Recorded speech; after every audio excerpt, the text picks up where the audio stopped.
What's up, everybody? Welcome to a special episode of the Amalgam Show, I guess, or Games Lab crossover.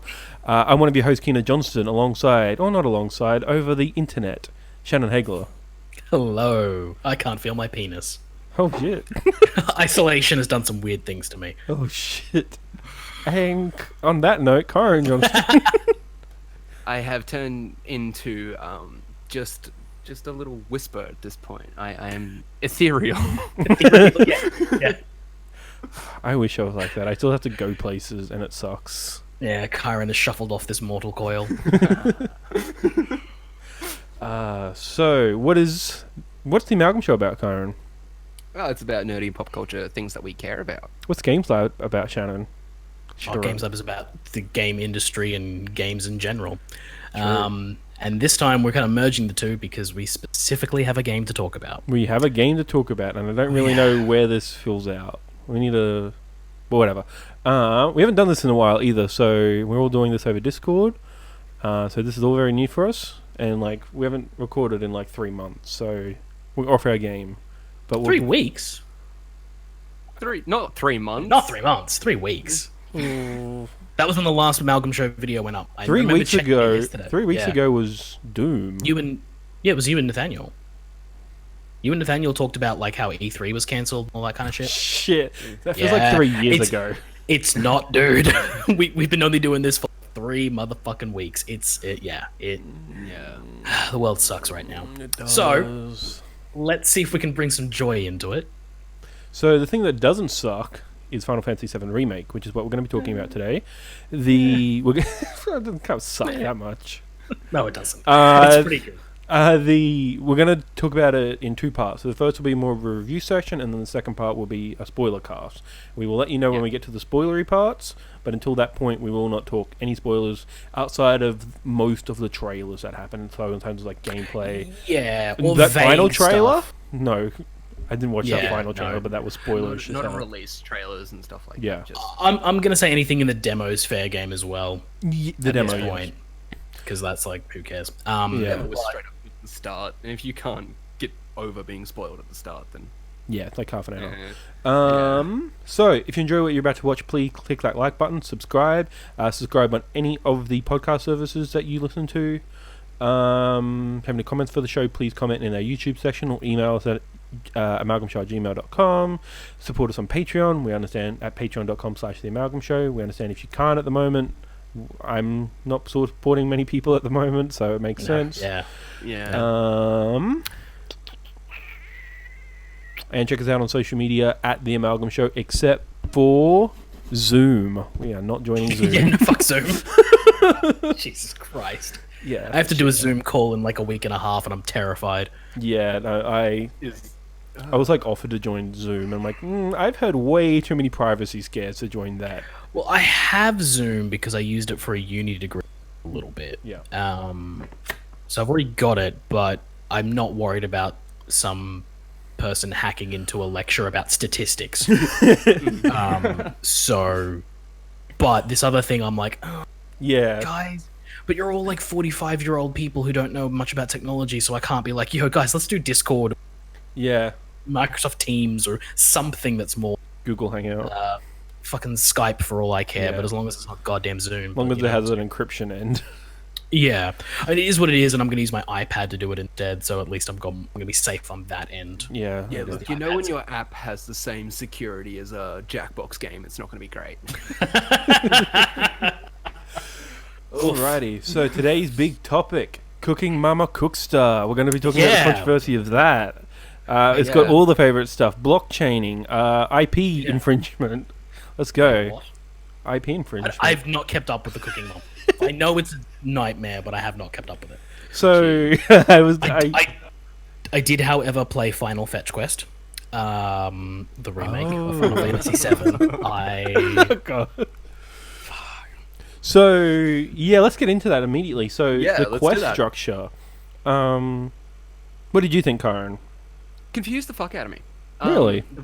The quest structure before it branches off into sides is perfectly fine. Yeah, just linear story. The first time that I had a side quest, I didn't real I did the first mission and I talked to the person, I did the thing they wanted me to do, and because you don't get the like the typical like, oh, congratulations, quest over, here's your loot type deal that you get in most video games. Mm-hmm.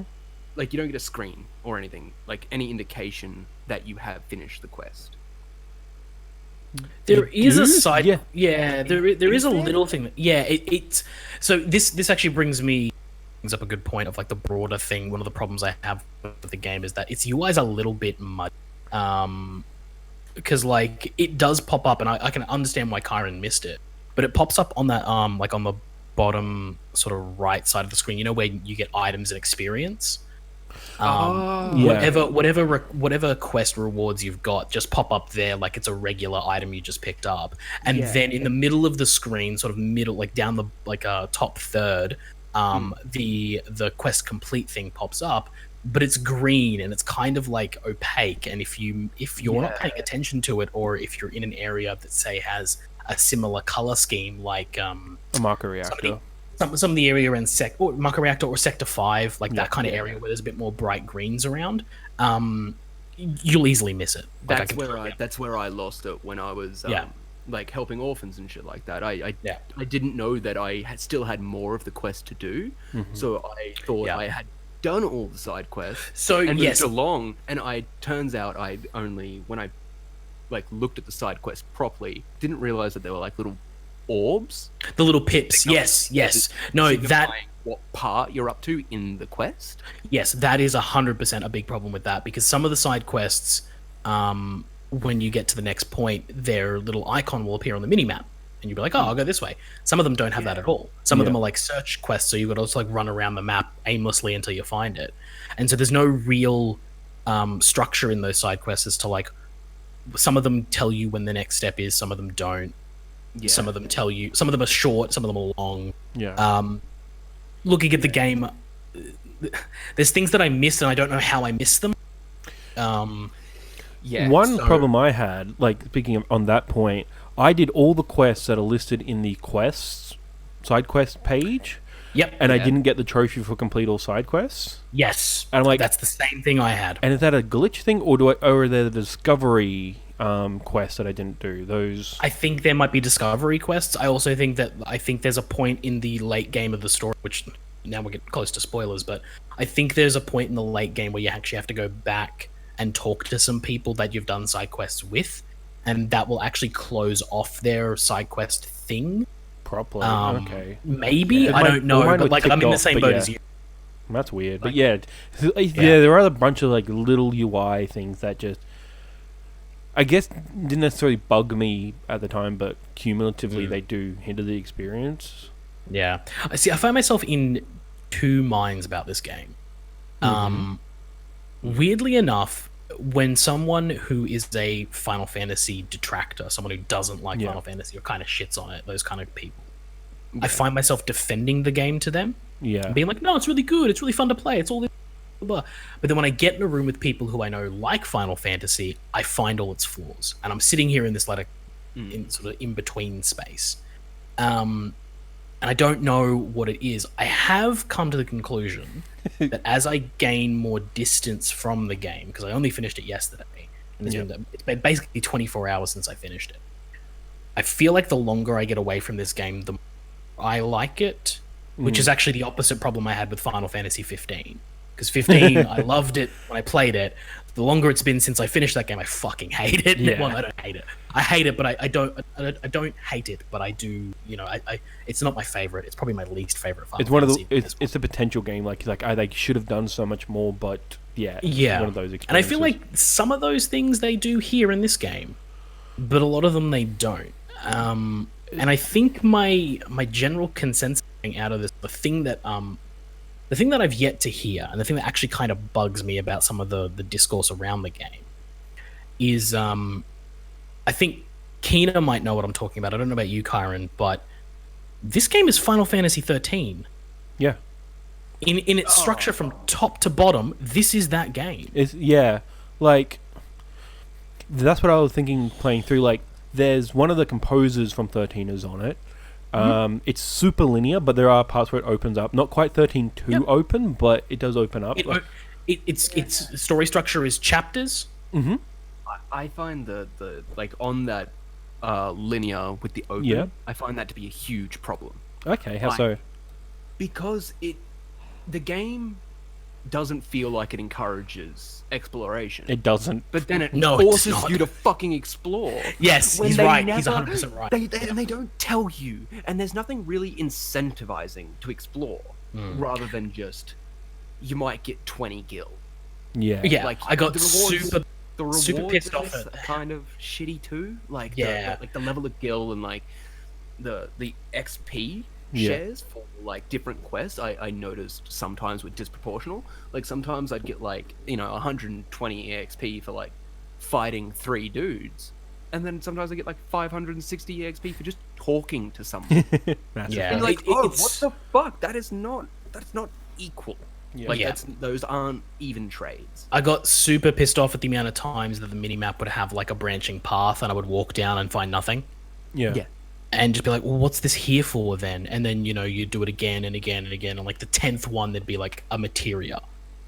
And like not even a good materia, like a fire materia that I've got 27 of and don't really need anymore. Like what? So like the only worthwhile sort of secret that I found was actually something that I didn't do in the gameplay. I actually went back and found out about because I didn't get all the summons in the game. Yeah, it would get to the part where I'm just like wanting to like do one more summon. Oh, I know the summon you're talking about. Yeah. There's one in game is hidden, and if you don't know how to get it, I don't know how you would know. Like if you didn't already know going in, I have no idea how you would figure that out. That one, because that's in the Shinra mid levels where you're trying to like turn off all the lights. And there was the discovery thing that popped there. And I saw it, I'm like, cool, I'm going to figure out how to make my way there. And a lot of it was... No. There's another one.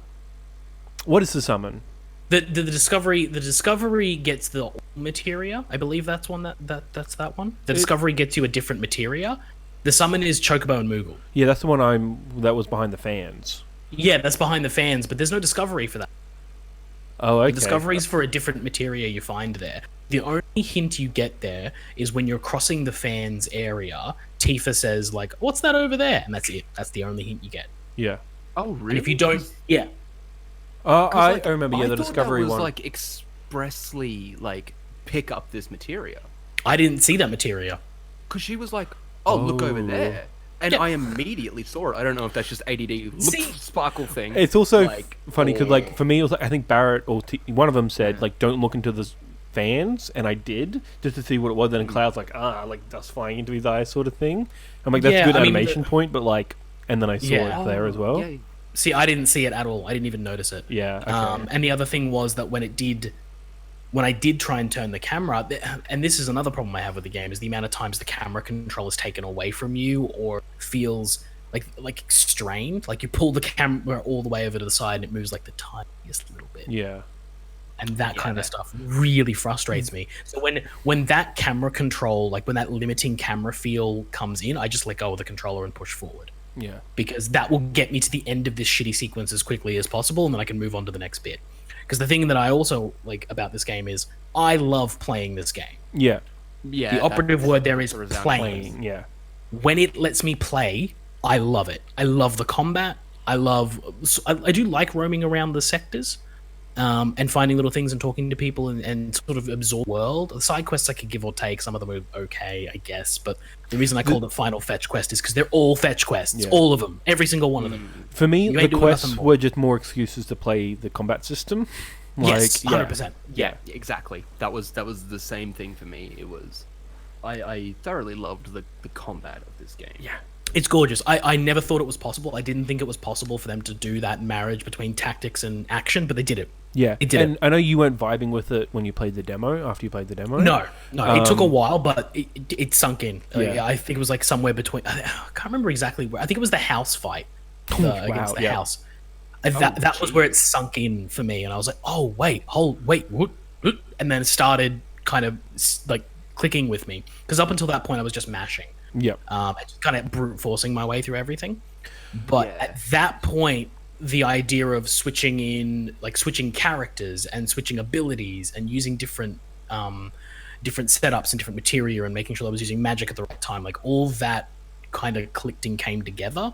And then from that point on, like, even though Cloud's in your party all the time, I wasn't using him most. The second the battle started, I flipped to someone else and started using them instead to do other things. It was just way more fun. Like at the E3 the exact same thing at the exact same point. It was that house fight, and it was because Cloud didn't have any materia slots, and he wasn't good enough to take on the element changing house. So I was like, fuck, I need to be literally anyone else to try and take him down in this form.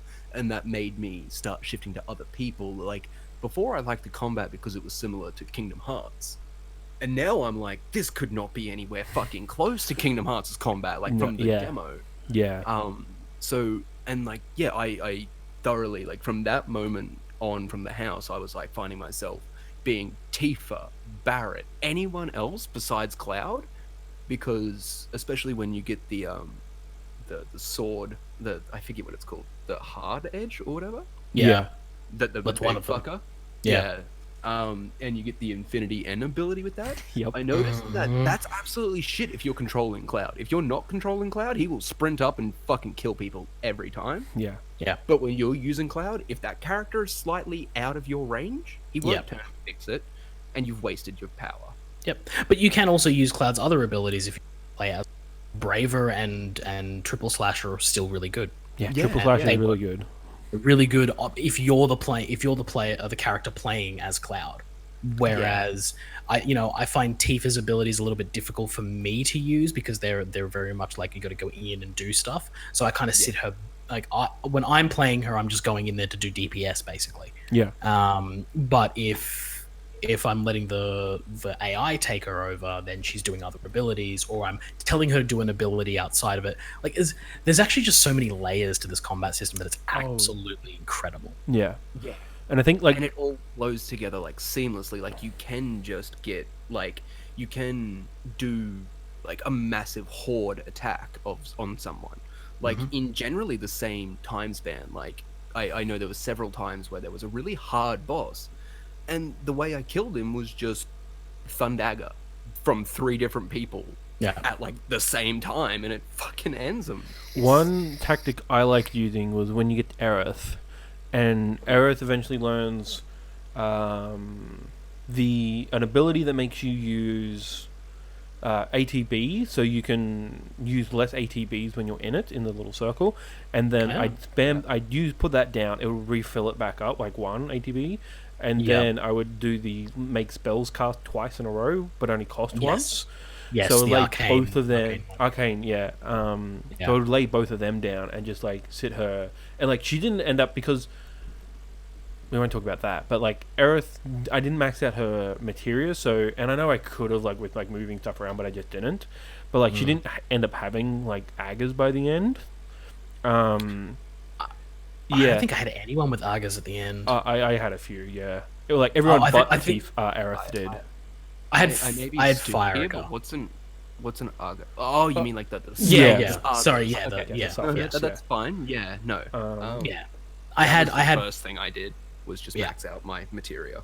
Yeah. I had Firegar, but like, so it became a little bit of a cost benefit sort of thing of like, I don't know what to do, because like I had Firegar on Cloud, and I had him with the if you guys got the Magnify materia.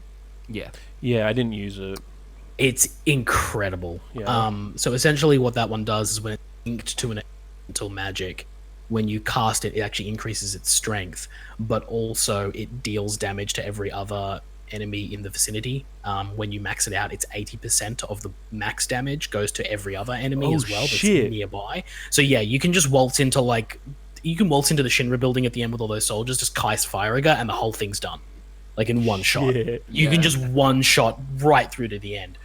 Which is why I ended up having a little bit of like do I keep using this, because it seems a little bit OP. A little bit. Yeah, it is rough, because like Firegar tends to be Firegar and Blizzagar seem to be the two that are most I guess it's kind of even across all of them. Yeah. Thundagger usually costs 1 more or 2 more MP. So for some reason my brain just says that's the stronger one, but I don't actually know. I think the only thing... No, I think I'm freezing here a little bit. You're fine on my end, it's all good. Okay, cool. I think the only thing that Thundaga or Thunder Magic really is useful for is any electrical. So, like, when you get into... that's why I was thinking in my head. I'm like, oh, when you're dealing with just the monsters that sort of are around Midgar, they're mostly weak to ice. Yeah. And then when you're dealing with the things that are like the biological weapons, they're mostly weak to fire. Or the people, or the humans as well. Yeah, people and humans, they're weak to fire. And then there's the mechanical robots, and they're weak to thunder. And that's kind of... any flying enemy is weak to arrow, which is weird. I don't understand that. How many flying enemies did you guys actually encounter to actually, like, justify building up an arrow, or using a materia slot for arrow that you couldn't just use Barrett's fucking overcharge and kill all three of them in that one hit? Yeah. Bullets beat wind. Like, that's just the way that works. Yeah, metal beats gust of wind every time. Yeah, it's I didn't see any point in arrow. I didn't see any point in bio. I didn't see any point in cleansing. Literally any other material. I never got poisoned. Oh, okay. I did. Yeah, I got poisoned many times. Oh, poisoned, but I had so many fucking antidotes, it wasn't worth a damn. Like, who cares? Yeah, I had antidotes and a Suno, so like... And also the poison, whatever the damage calculation is on poison wasn't big enough. Like, by the time I was getting poisoned, I had enough HP that I could tank it. Yeah. I think that was happening to me, because I didn't get poisoned during the start, but I did notice that I didn't take any damage, but my health had dropped a bunch. So I think I just got poisoned and didn't notice, because there is no physical effect. Like, is there a thing? There's a pip on your little... Not on the carrot. There might be like a little bit of a red haze or something. Yeah. But there's an icon that appears on your HP section that's like, hey, you're poisoned. Yeah, but like, and that's it. If you don't notice like a little purple sphere or something above someone or something, like usually. Or it should be a bit more noticeable. Yeah. In general, generally in like Final Fantasy games, like you generally have, if your character is, has a debuff of any sort, you can generally see that on the character. Like, they go completely purple or something. Your health up. Yeah. And this game had none of that, so it fucked with what I knew Final Fantasy as. Yeah. It very much so. Because because I'd just been playing Final Fantasy 15, and that again, you get all the visual stuff. So I feel like it was visually lacking in the gameplay department. Like, they could have given you more visual cues. They could have done a lot more to actually flesh out how to use the combat system. Yeah. Like but I don't know how to do that without, making it's weird. Like, making the player read like a fucking handbook on how to play the game. I mean, I think they did well with the tutorial tips that popped up. Like, they pop up in that window and you kind of breeze through them. That long. They seem to generally get the gist of what you need to do over. But there's a lot going on here. Like, a lot. And it is like one of those games with like systems upon systems. And like one of the systems I didn't get, I think enemies can also be weak to specific abilities. Correct. And I never got, I never clicked. Like, magic I got, because like you just use assess, figure out what they're weak to, you're set. But then like the actual like weak like ability stuff, I don't know, and I'm going to have to learn it because I want to try and platinum this. And in order to platinum it, you need to finish it on hard, and apparently hard is hard. Which cool. I want to like dig into that combat system. We will get into the difficulty scaling because I am absolutely disgusted at that. Like, not fucking kidding. The difficulty scaling between easy and normal, fucking abhorrent. I've seen this Kotaku article. No, like, if you want, I can get into it now. You can just talk about it in generalities. You don't have to talk about specifics. So it's like easy, like piss easy? Like, what's the problem here? Piss easy. Okay. So I was in the final boss battle. Yep. I'm not going to talk too much about it. Mm-hmm. I was playing on normal. Yeah. Couldn't beat him 5 times.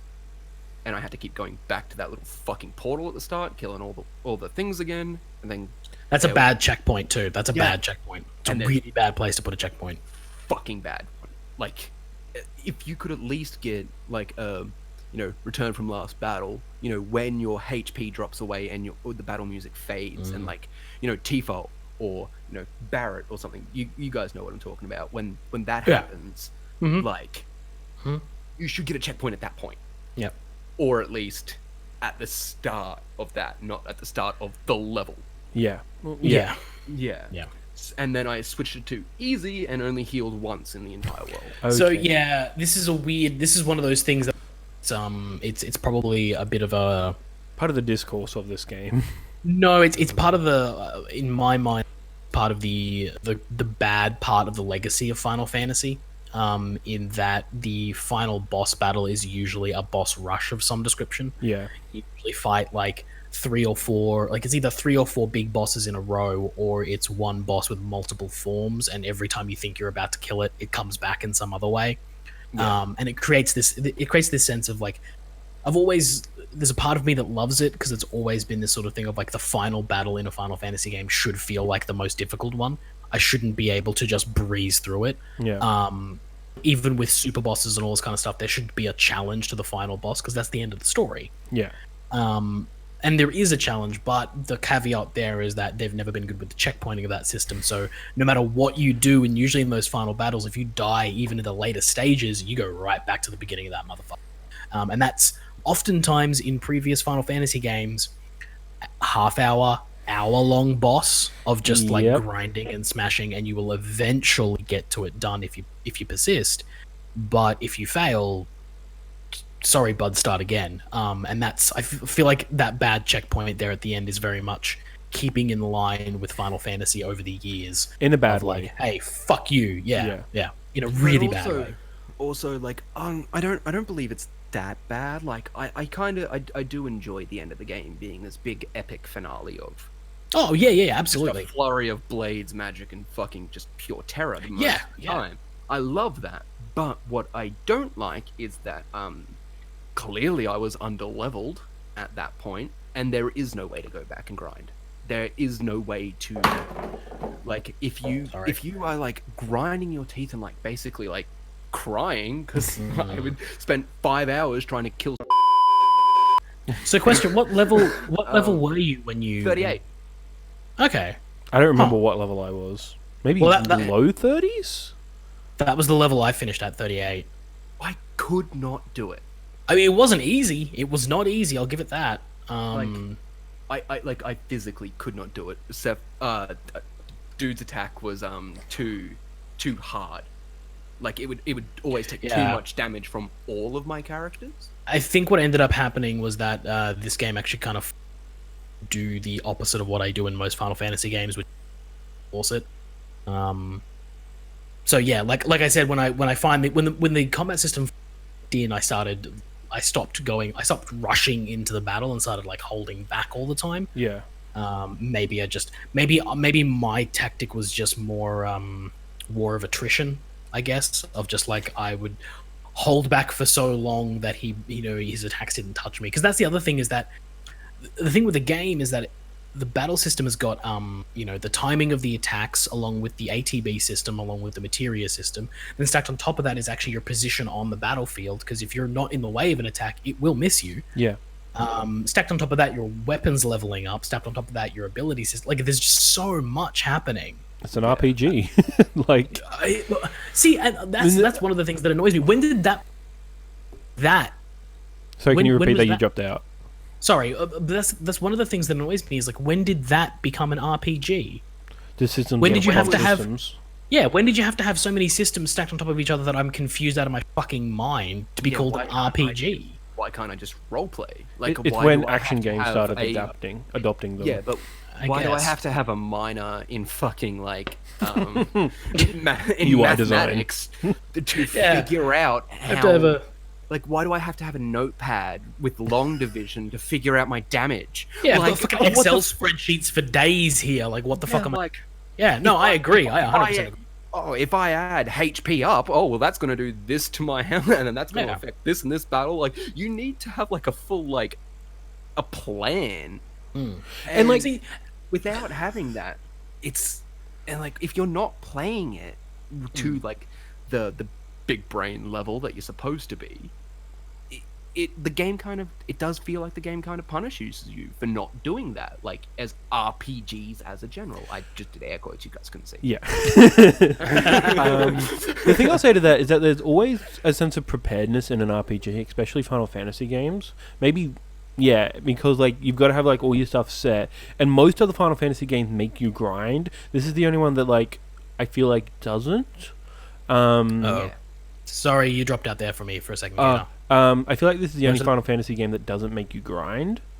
Correct. Yes. Like it might have been like hard for you, Kyron, but like I feel like for me, I also did all the side quests, so like maybe that got me experience and like leveled up that way.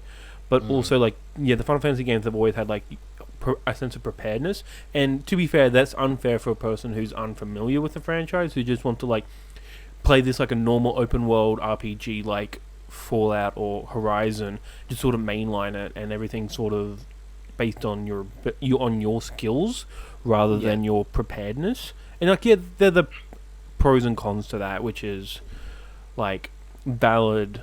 But yeah, I understand like where you're coming from, especially because like one, you kind of had like a deadline to do this, and two, like it's the final boss. Like if this had happened earlier, and like you said, if you could go back and grind somehow, because like that's mostly Final Fantasy games you can teleport other places. It gives you that big signpost of like once you do this, you can't go back.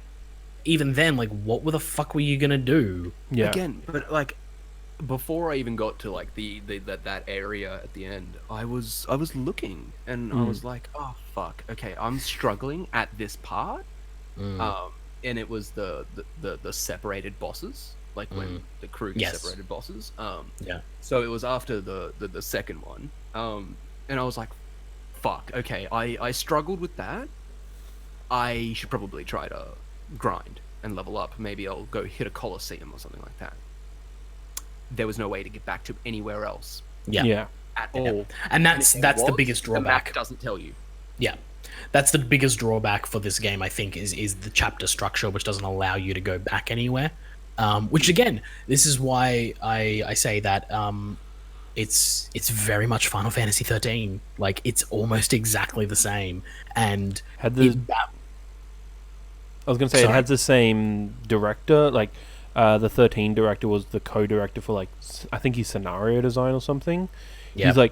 He's basically... two co-directors, and then there's Nomura at the top. And this doesn't, until the end of it doesn't feel like a Nomura game, but a lot of it does feel like a Toriyama game. No, but even visually, like even the design, like the should we start getting into spoilers soon? Soon, yeah. We seem like we're pushing up to the edge of it. I guess before we keep talking on that, then before we go any further along that, before, like, for people who might end it here because they see spoilers or hear spoilers at all, I don't want my negativity to come across as like I didn't like the game. Again, I really fucking enjoyed playing this game. When it lets me play the game, I am having so much fun. Even cutscenes, like in cutscenes, sorry. Yeah, the cutscenes are pretty, and like I enjoy the stories. I enjoy the character dynamics. I felt too many times the game would take away my player agency at points I didn't need it to be taken away. Yeah. There was a specific moment right towards the end where you are given control of Cloud for literally 5 seconds. And all you do is push like up on the stick to move closer to a television screen.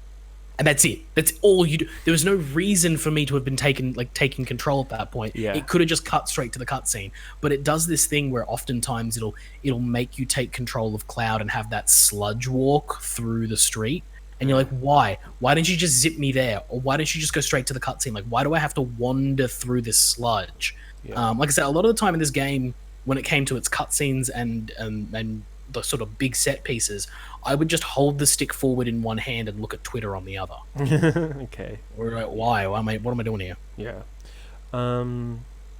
Yeah. But I really enjoyed the game. Like this is the weird thing about it. Yeah. I really enjoyed it. Like the game. I think negative opinions on it, but overall, I thoroughly enjoyed playing the game.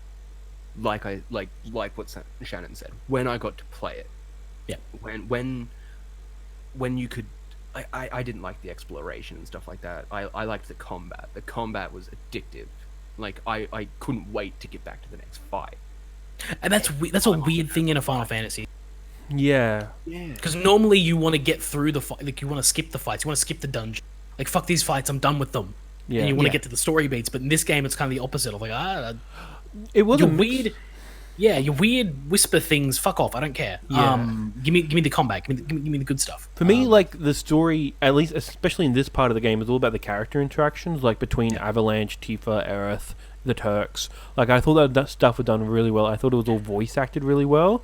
There's one voice actor I have a problem with, which we'll talk about in spoilers. Okay. But yeah, everything else was like on point. I thought the writing was 95% great. Like to me, this is probably Square Enix's best game they put out, maybe this decade. I think it's the best game they've released since Final Fantasy 13. Yes, absolutely. And like, I think this is better than 13. Like, I think this is better than 13 as well. Sorry, but like Final Fantasy 13, I think was the first time that Square kind of released a clanger. I would. Where it was like, oh, I know people. I really love 13. I love 13. I like parts of 13, though a lot of it doesn't come together for me, but that combat system will always be great. Yeah. But since like 12, really, they haven't, like, 12 was also, like, botched, so, like... Yeah, but I don't hold 12 against them because of the development history of that game, which is fucked. But in terms of the actual... Because, like, 12 kind of came out in this weird sort of lull in that like it was the tail end of the PS2 and the beginning of the PS3, so people didn't really latch onto it. It was still popular and people liked it. But I think the real first big like because here's the thing: no one posted videos on YouTube of them cutting up Final Fantasy 12 discs. They did that for Final Fantasy 13. Yeah. So that was kind of the birth of HateTube. Was people like seriously snapping their 13 discs on YouTube and being like, fuck you, Square Enix, and maybe just being like, why didn't you just return it? Yeah. Because now they got your money and you have no game, you fucking idiot. All right, what?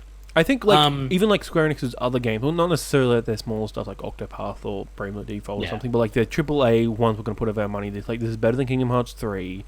This is better than Final Fantasy 15. 14 I'll give a pass because 14's a weird MMO thing. But it's also like kind of like I know Shadowbringers was like one of their best reviewed things ever, like next to 9. And also 14's like a phoenix rising from the ashes. It's and supernatural. A good phoenix. Yeah, like it's ridiculous what that thing has done. Yeah. But yeah, like I think since 13, which was like 2009, I think 9 was Japan, 10 was Western. Yeah, so that's how long it's been. I think since Final Fantasy specifically has had like a genuinely objectively good entry. Yeah. With no like caveats of like, and I'm saying even Square as well, like Kingdom Hearts. Like Kingdom Hearts has not great writing, but Final Fantasy VII does. Final Fantasy VII has a great combat system. It took until the patch for Kingdom Hearts, the DLC for Kingdom Hearts to get good combat. Like, wait, is the combat good in that game now? It's now like more of an action game. You can actually like dodge out, you can cancel out of attacks and stuff like that now. Yeah. I didn't even notice that when I replayed it. It is like high level stuff that you don't really get until like the secret bosses, and that's where like everything matters. But outside of that, well, does it really matter if you have to be a high level to do it? It's not like high level like things like high level strategy sort of stuff. In the secret bosses, there's no ships or anything, which is good. Yeah. All right. Well, let's move on to the spoiler section. I just want to quickly talk about. These are just my quick things. I think the music in this game is really, really good. It is. One of the interviews I saw before this, I think it came out of like Inside Final Fantasy VII Remake from Square. The boss battles have a 4-act structure, which is how they work in battle manga. Mangas have like 4 panels, which they'll be like, here's the boss, here's the middle, here's the ending, and then here's something to transition into like the rest of the story. And the battle designer went like, cool, we're going to adapt that into the game, which is, I think Final Fantasy VII bosses are really, really good.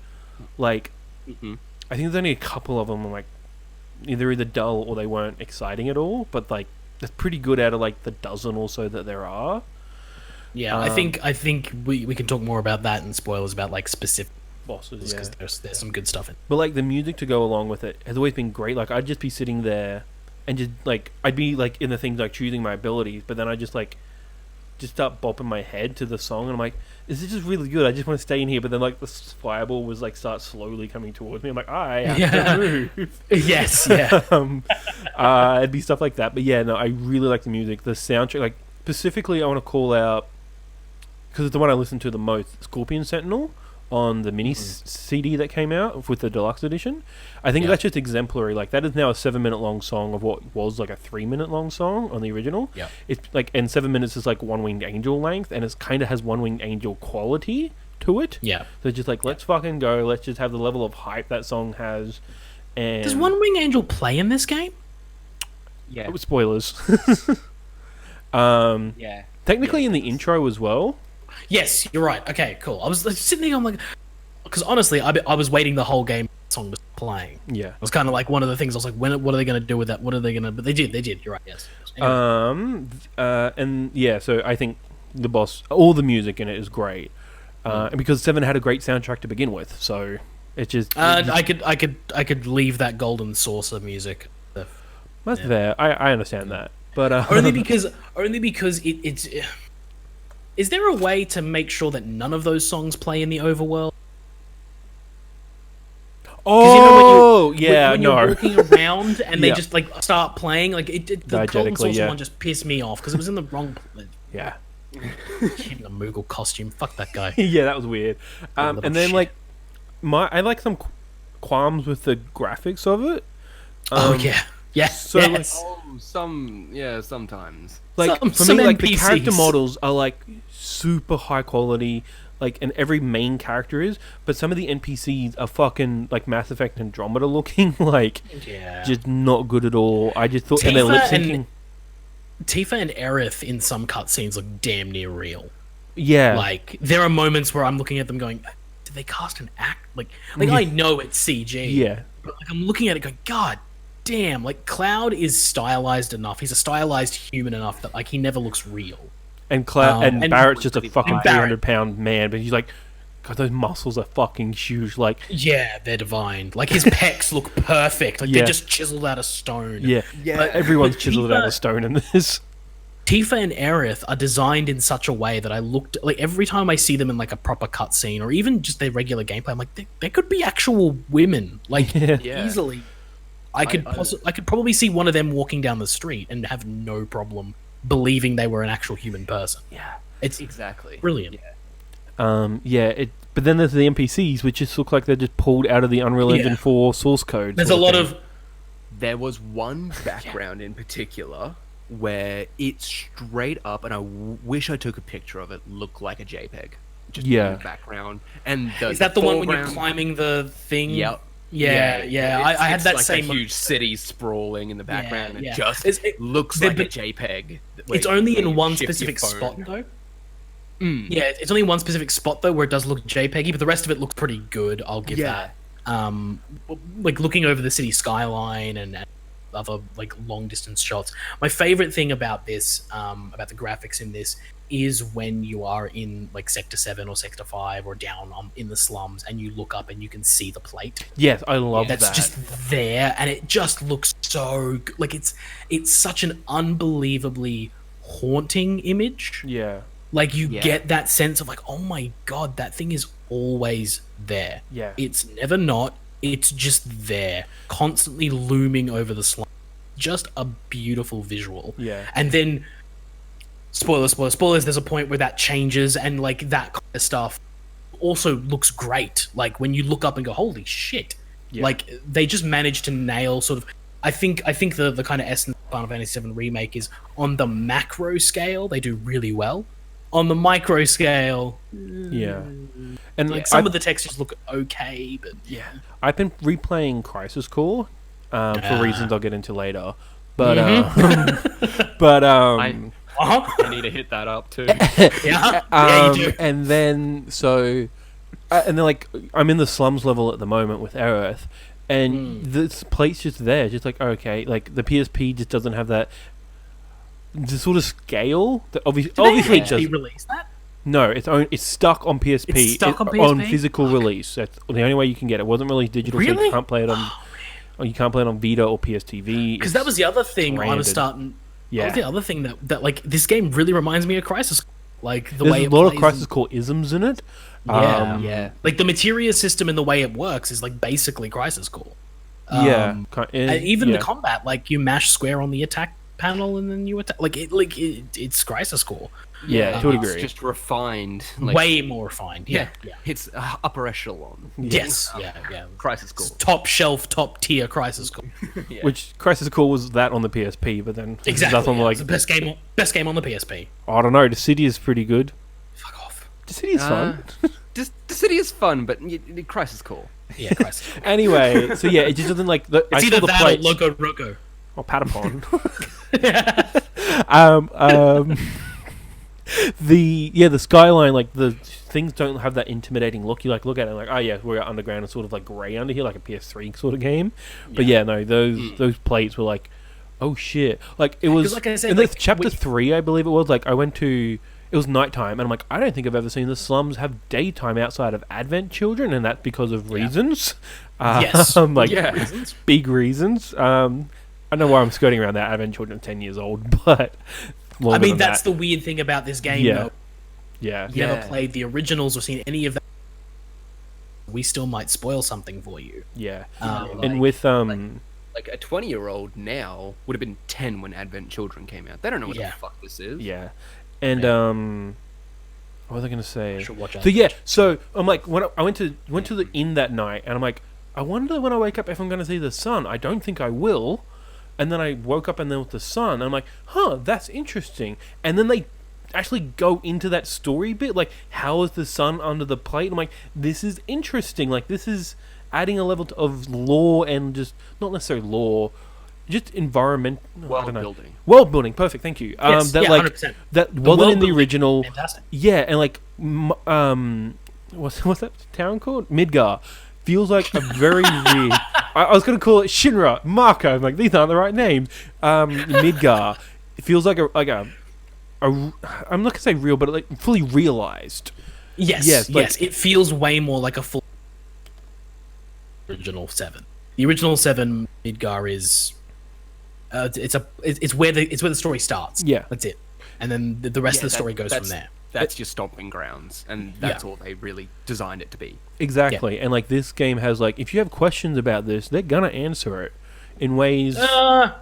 In terms of the city.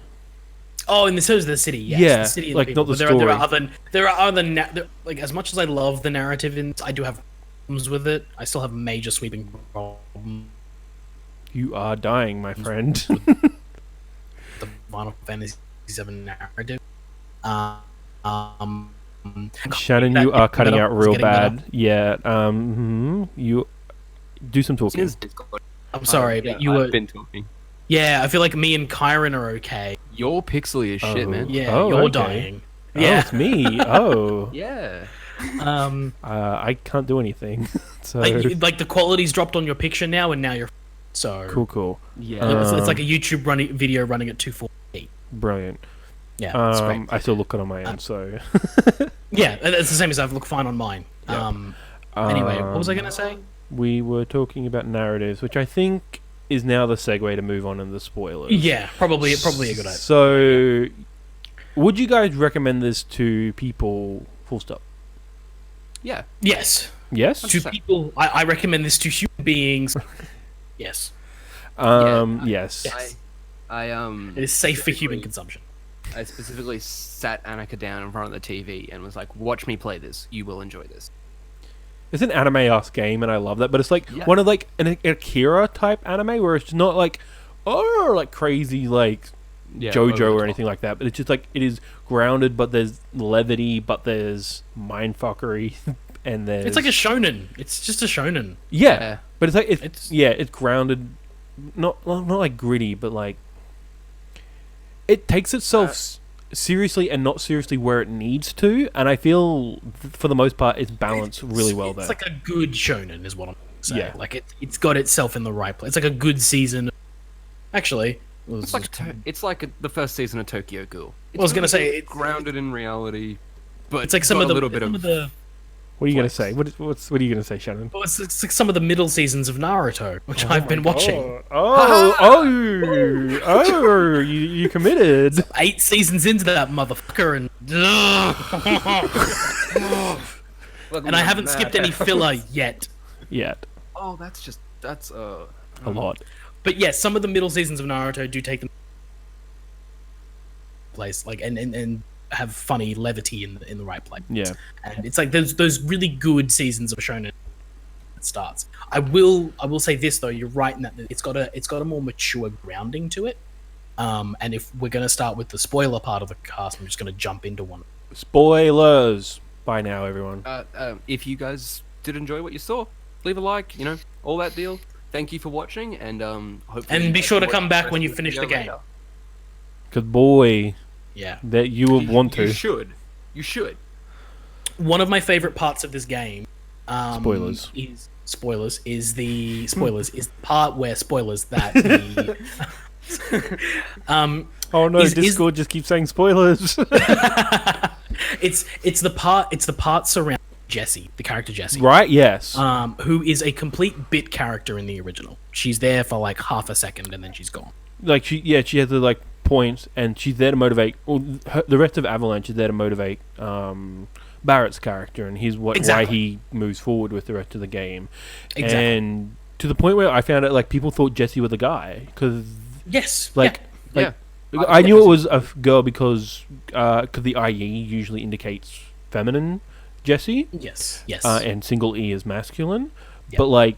Yeah, my housemate just started 7, and I'm like looking at those polygons, and that's still the Switch HD polygons, and they don't indicate any masculinity, femininity. So I get why people would. And the thing is, most of the people who were playing this when they were kids weren't reading it as intently. But if you read the text, you can infer that. Yeah, there's pronouns, but you can also infer it by the way she acts with Cloud. Yeah. There is definitely which they play up, and this is the thing about this game is that all of the characteristics that were in Final Fantasy VII in the base, they play those up and they give them more stakes and they give them grounding and more realism. So she has that flirtation with Cloud, which is really endearing in my eyes. I really, really like her as a character. But the bit that I really find fascinating and I love is the fact that she believes that it's her bomb that has caused the devastation in the town. Yeah. And that it was her fault that so many people died, that so many people lost their homes. She tried to change the secondary bomb so it wasn't so devastating, but it continues to be like a problem. And she dies thinking that. Yeah. She never gets told, wait a second, it wasn't your fault. She dies still thinking she caused those explosions. There is like people trying to like, it wasn't you, it probably was like... it's the your bomb mixing with the Marco, but like she at the end of the day, she does believe it. She genuinely never gets, her bomb. Yeah, she doesn't get her closure. No, she never gets closure. She just passes away believing that her devices killed hundreds, thousands of people, possibly. And they do the thing. That's what she has coming to her. Like she believes she deserves this death because of everything she's done, and it's way more dark than most things I've seen in Final Fantasy. And it's the driving motivator for her from that point on too. She is doing everything she does to right the wrongs of the initial Marco destruction. She's doing everything for that, everything she can to make it right, and yet at the end of her life she still does not get the satisfaction, and it's heartbreakingly beautiful. I love that part. I love that part of the narrative. There are still things about the narrative that bug me. I just want to say on the Jessie bit, they do the thing in her death scene which always gets me is the like you still owe me, like in her case, a pizza. Like you still owe me a pizza, Jessie. Like, bro, you're gonna make it, sort of thing. And I'm like, that just always hurts. Like, there's another game that does it. Kingdom Hearts did it with like Shion when she dies. Like, they're just like when a favor is owed and they can't get it. I'm like, oh no, this sucks. And especially if it's like something as mundane as food. I'm just like, shit, no or pizza. Like in Captain America, like you owe me a dance. That kind of thing. Yeah. Final Fantasy X does it as well at the end of its game because she wanted to see Zanarkand. In Crisis Core, they do a similar thing. They don't really get the date. No. No, yeah, and it's all this kind of stuff that's really, really beautifully heartbreaking about Final Fantasy VII story. They do so much. I was talking with a friend who is playing this game and has never played the original. Mm-hmm. And they were like, "What? So what's?" They started playing. They're like, "I'm really enjoying. Like, I heard this game's like 30, 40 hours, but it's not the full game. Like, what's going on?" And I was like, "Look, where he's right now, and this is kind of like the general consensus is like this is like the first 8-10 hours of the original game. If that, maybe? like you can burn through it in like 6. But like the first 2 hours of the game are 15 fucking minutes. Yeah. Like it's stretched. Yeah. And it's hobbited. Yeah, and that's one of my qualms with. There are certain points of this game where I was like, fucking who cares? Can we move this on? There's a lot of filler. Yeah, and like some filler is good, I feel, and it's like it expands. Like I don't mind like doing the mercenary quest. Like they just actually have Cloud do some mercenary stuff. Like actually do the thing he says on the box because it's original. It's just the main thrust of the story, and I'm like, you don't really feel like a like. It's one of those things that I forgot that was part of his story. Like character quality. To be fair, it wasn't real, but yeah. But anyway, I mean, it's a lot of Final Fantasy games kind of use something like that to pitch the plot of the main character.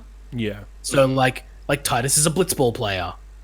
You're right. Yeah. You know, like Squall's a high school student. Like they don't, you know, like Zidane's from a theater company. Yeah, you're right. That's... You know, like they pitch this like small bit of like story with like this occupation that means fuck all in the grand scheme of things. Yeah, like Kefka, clown. Exactly. Yeah, you get like this one little tiny piece of like, oh, this is what they used to be. It's like a talking about it though. It's more like a D&D character sheet. Yeah. Yeah, giving yourself like, a backstory. Yeah, here's the backstory, and none of it fucking really matters. Playing that, you're playing this. This is the point from the story which you pick it up. Yeah. So like the mercenary thing, I didn't really see the necessary bit. There's a couple of things that I want to talk about in terms of like the actual narrative that they've created for this. Okay. And that is, well, not necessarily the narrative, but it's some of the things Nomura does that have made me come to the conclusion that maybe I just don't like Nomura. That's probably the case. Not many people do. Because a lot of people don't. So, one of those things is the introduction of characters that play no real purpose in the story. I like him. I like him too. I'm sure, like... I've already forgotten his name. I know who you're talking about. But Roche. Yeah. The man wants to fuck Cloud on a motorcycle. The motorcycle... Yeah. Both, I don't know. He's great. He's a fantastic addition, but what purpose does he serve? Just for a cool motorbike level. But does he pop up later? No, he's an original character. No, but that's what I'm saying. Like, I know he's an original character, and yes, in the original game, he does not pop up later, but... I assume, like, that character's way too good for them not to bring back in the sequels for another motorbike. Yes, and that's fine, but, like, he does this, like... So, and this is the thing. This is like... Unfortunately, the way the world is, you have to assume that there's a possibility that this is all we get. Yeah. It's not... I don't believe that's very, very highly likely, but that the slim possibility exists. This is all we get. You're right. And if that's the case, what the fuck did Roche do? Like, at least... And there are other characters as well that they don't actually do anything with. They're there, but they don't do anything with them. Scarlet... a bunch of the Shinra people, because their story doesn't actually come till much later. Yeah, even Rufus and stuff like that. Like, they just pop up and they serve no purpose in this particular story. And so why were they even there? Why not just leave them until the next one? The thing that I like about this game is that it's a very good Fellowship of the Ring. Holy shit. That's the best way to put that. Holy shit. Yes. It is incredibly good at setting groundwork for the next set. It's a walking simulator. Like, you just walk around and do fucking nothing. Yep. And you fight occasionally. You spend most of your time building up the grand quest and what you have to do. You get to the end and you, like, have a half victory loss kind of thing. Yeah. And now we get to what will hopefully be the big battles at, you know, Helm's Deep and Minas Tirith. Yeah. So, like, we hopefully will get the big stuff coming out of here. But it's I could legitimately see a lot of people getting fucking bored with this thing because of the way it's narratively paced. Because I don't think, again, Nomura has this sense of like, he does really good at building this idea throughout the entire game and then throwing a bunch of fucking shit at you in the last like half an hour.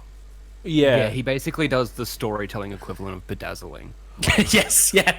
I think you can have a great piece to begin with, but and then like you can add a little bit more extra like things to it, but he gets to a point where it's just crusted. I feel like with Final Fantasy VII, there's a following story and it's a grounded story. Like, hey, we're gonna try and stop Shinra, and that evolves into we're gonna go save Earth. And like all these things, like yes, you're working towards them. Yes, you might go take half an hour to try and get your squat goals to max, but like that's just fun video game stuff. But absolutely. I feel like before you get to that portal, for the most part, is all consistent and is all like any person could play this. The ghost, I have a little bit of thing, and like maybe that Barrett death, you'd be like, what? And they had explained it a little bit by then. But then, it goes like proper right. I still think there are swaths of that point that if you had never known anything about Final Fantasy, would still leave you scratching your head. Oh, like have no idea. Like Sephiroth. Well, the fuck is that guy? The fuck is he doing here? Yeah. Like, who is he? What is he doing here? Like, I still, even after in my life, 7. Watching Advent Children, playing Crisis Core, Dirge of Cerberus, I still don't quite understand Sephiroth. Yeah.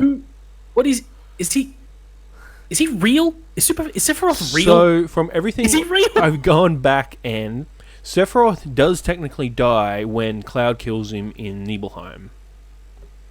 Right. So when like Cloud gets stabbed, does the stab to Sephiroth and then throws him into the Marco into the live Sephiroth stream. Goes into the thing. The Sephiroth we keep seeing are the dudes with the tattoos, but like they're clones. Remember how in Crisis Core, how like they were the Angeal and Genesis copies. Yes, that's the idea that like that game tried to flesh out. Just like, hey, that Sephiroth stuff wasn't really explained very well. We're gonna set some prequel shit to actually like flesh that out.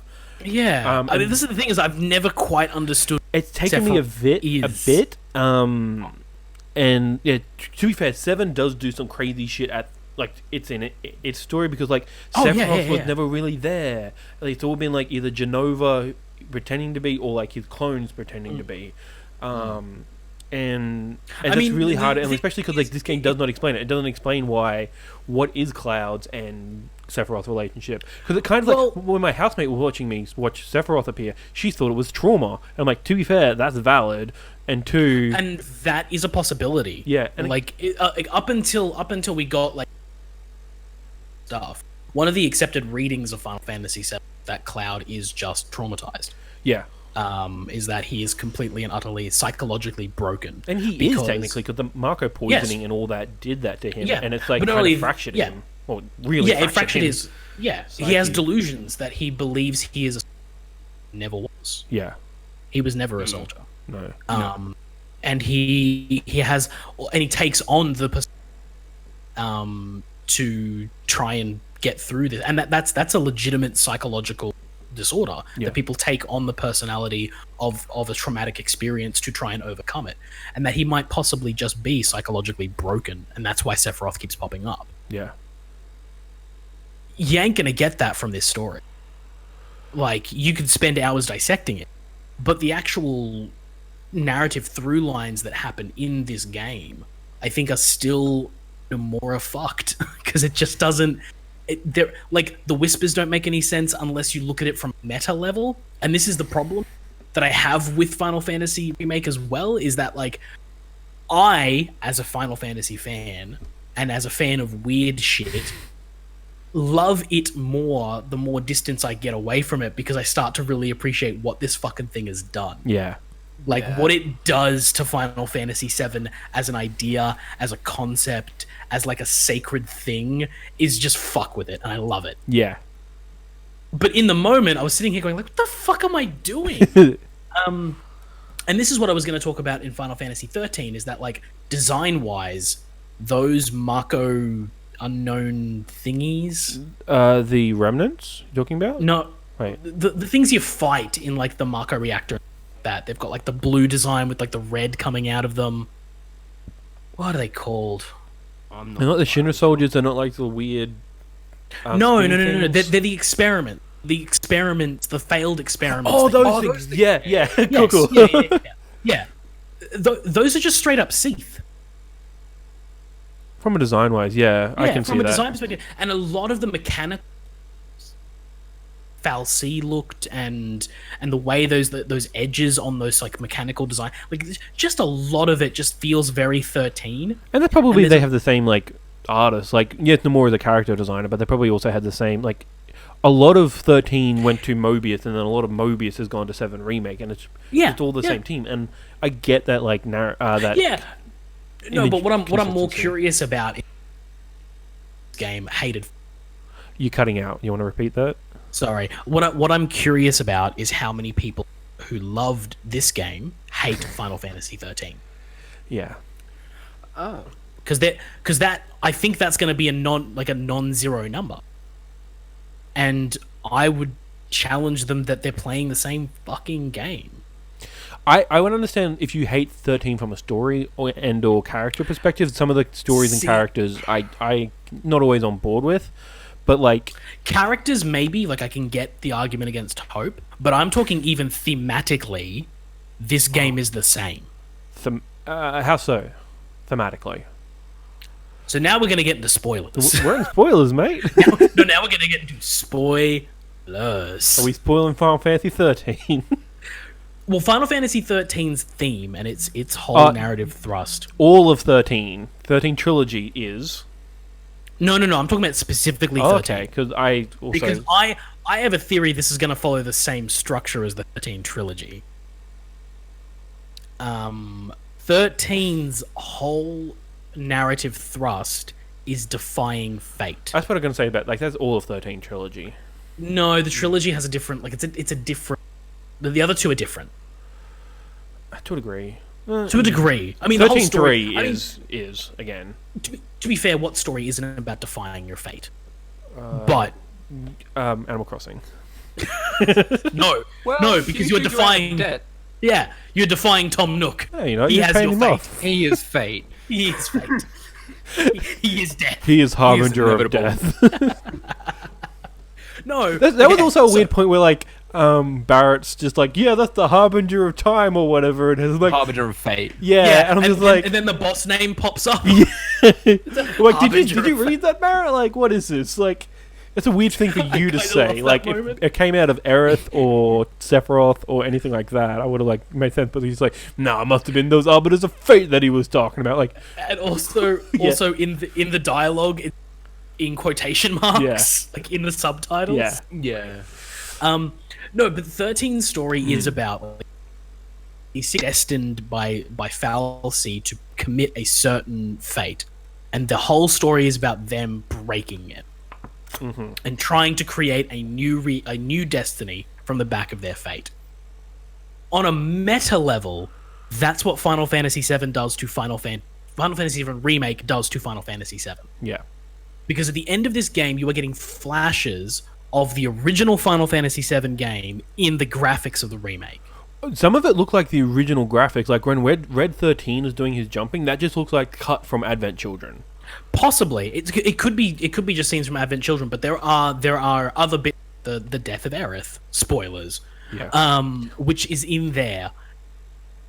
They are literally fighting against fate, and this is where it gets meta. Yeah, they are fighting against the fate of the previous game. The overall theme, someone pointed out, it is a bunch of old ghosts going back to try and keep the past the same. Yes, and if that doesn't, that's what the whispers are. Yeah. Old ghosts being like the old people the old people at Square Enix having to like redo the same game again. Mm-hmm. Like it's them, but no, the characters don't want to do that. No, this is like stuff that the whispers and shit, like the fate people as the like from a like a storytelling thing as the fans. Like, being like, you Valid. don't want us to do this? You don't want us to change stuff. You want it to stay exactly the same way, be a fucking scene for scene remake, and we're not doing that, and you can't fucking make us. That's also valid. I think a lot of people read it as the creators doing it because they have to write the story and you write Destiny sort of thing. But I think your perspective is also really good. Yeah, I think it's perfectly valid. I think it's perfectly valid. The whispers are the fanboys crying out in pain. The ghosts of the past. Yeah, as their favorite characters have to make new decisions. Yeah. And one of the other things I really liked, one of the other analogies was Jim Sterling did his Jim impressions on Final Fantasy VII, and he likened the remake. He put it this way: Final Fantasy VII, the original PS1 game, is the comic book. Yeah. This is the movie adaptation. Yeah. This feels... I agree with that. Maybe I feel like this is like Final Fantasy VII with the manga, and this is the anime adaptation where they like fill in a lot more. It's a lot more flashier. Yeah. I mean, either way, it's more like this. I think the thing he was trying to get at was this isn't the same thing again.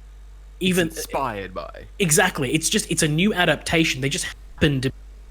Yeah.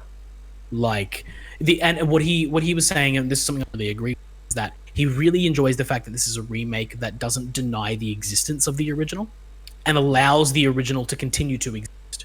Yeah. If you don't like this, just play Final Fantasy VII. It's still a canon. It's still there. It's still fine. And that's the thing. Like, this game seems like it does time loop stuff. So, like, this game is called Final Fantasy VII : Remake. That colon hasn't really been on anything, but, like, this is... So, okay. Something I've noticed. One, time loop. Sorry. I know, I just lost everything. So, ages ago, Nomura said the plan was always to remake 7. After the compilation was done, they were always going to remake 7, but he just never had time. There was always a bunch of projects. They had Versus, Kingdom Hearts 13 and all that. Yeah, stuff he has to fucking finish. Yeah, and now that he's finally finished it, he can do 7 Remake.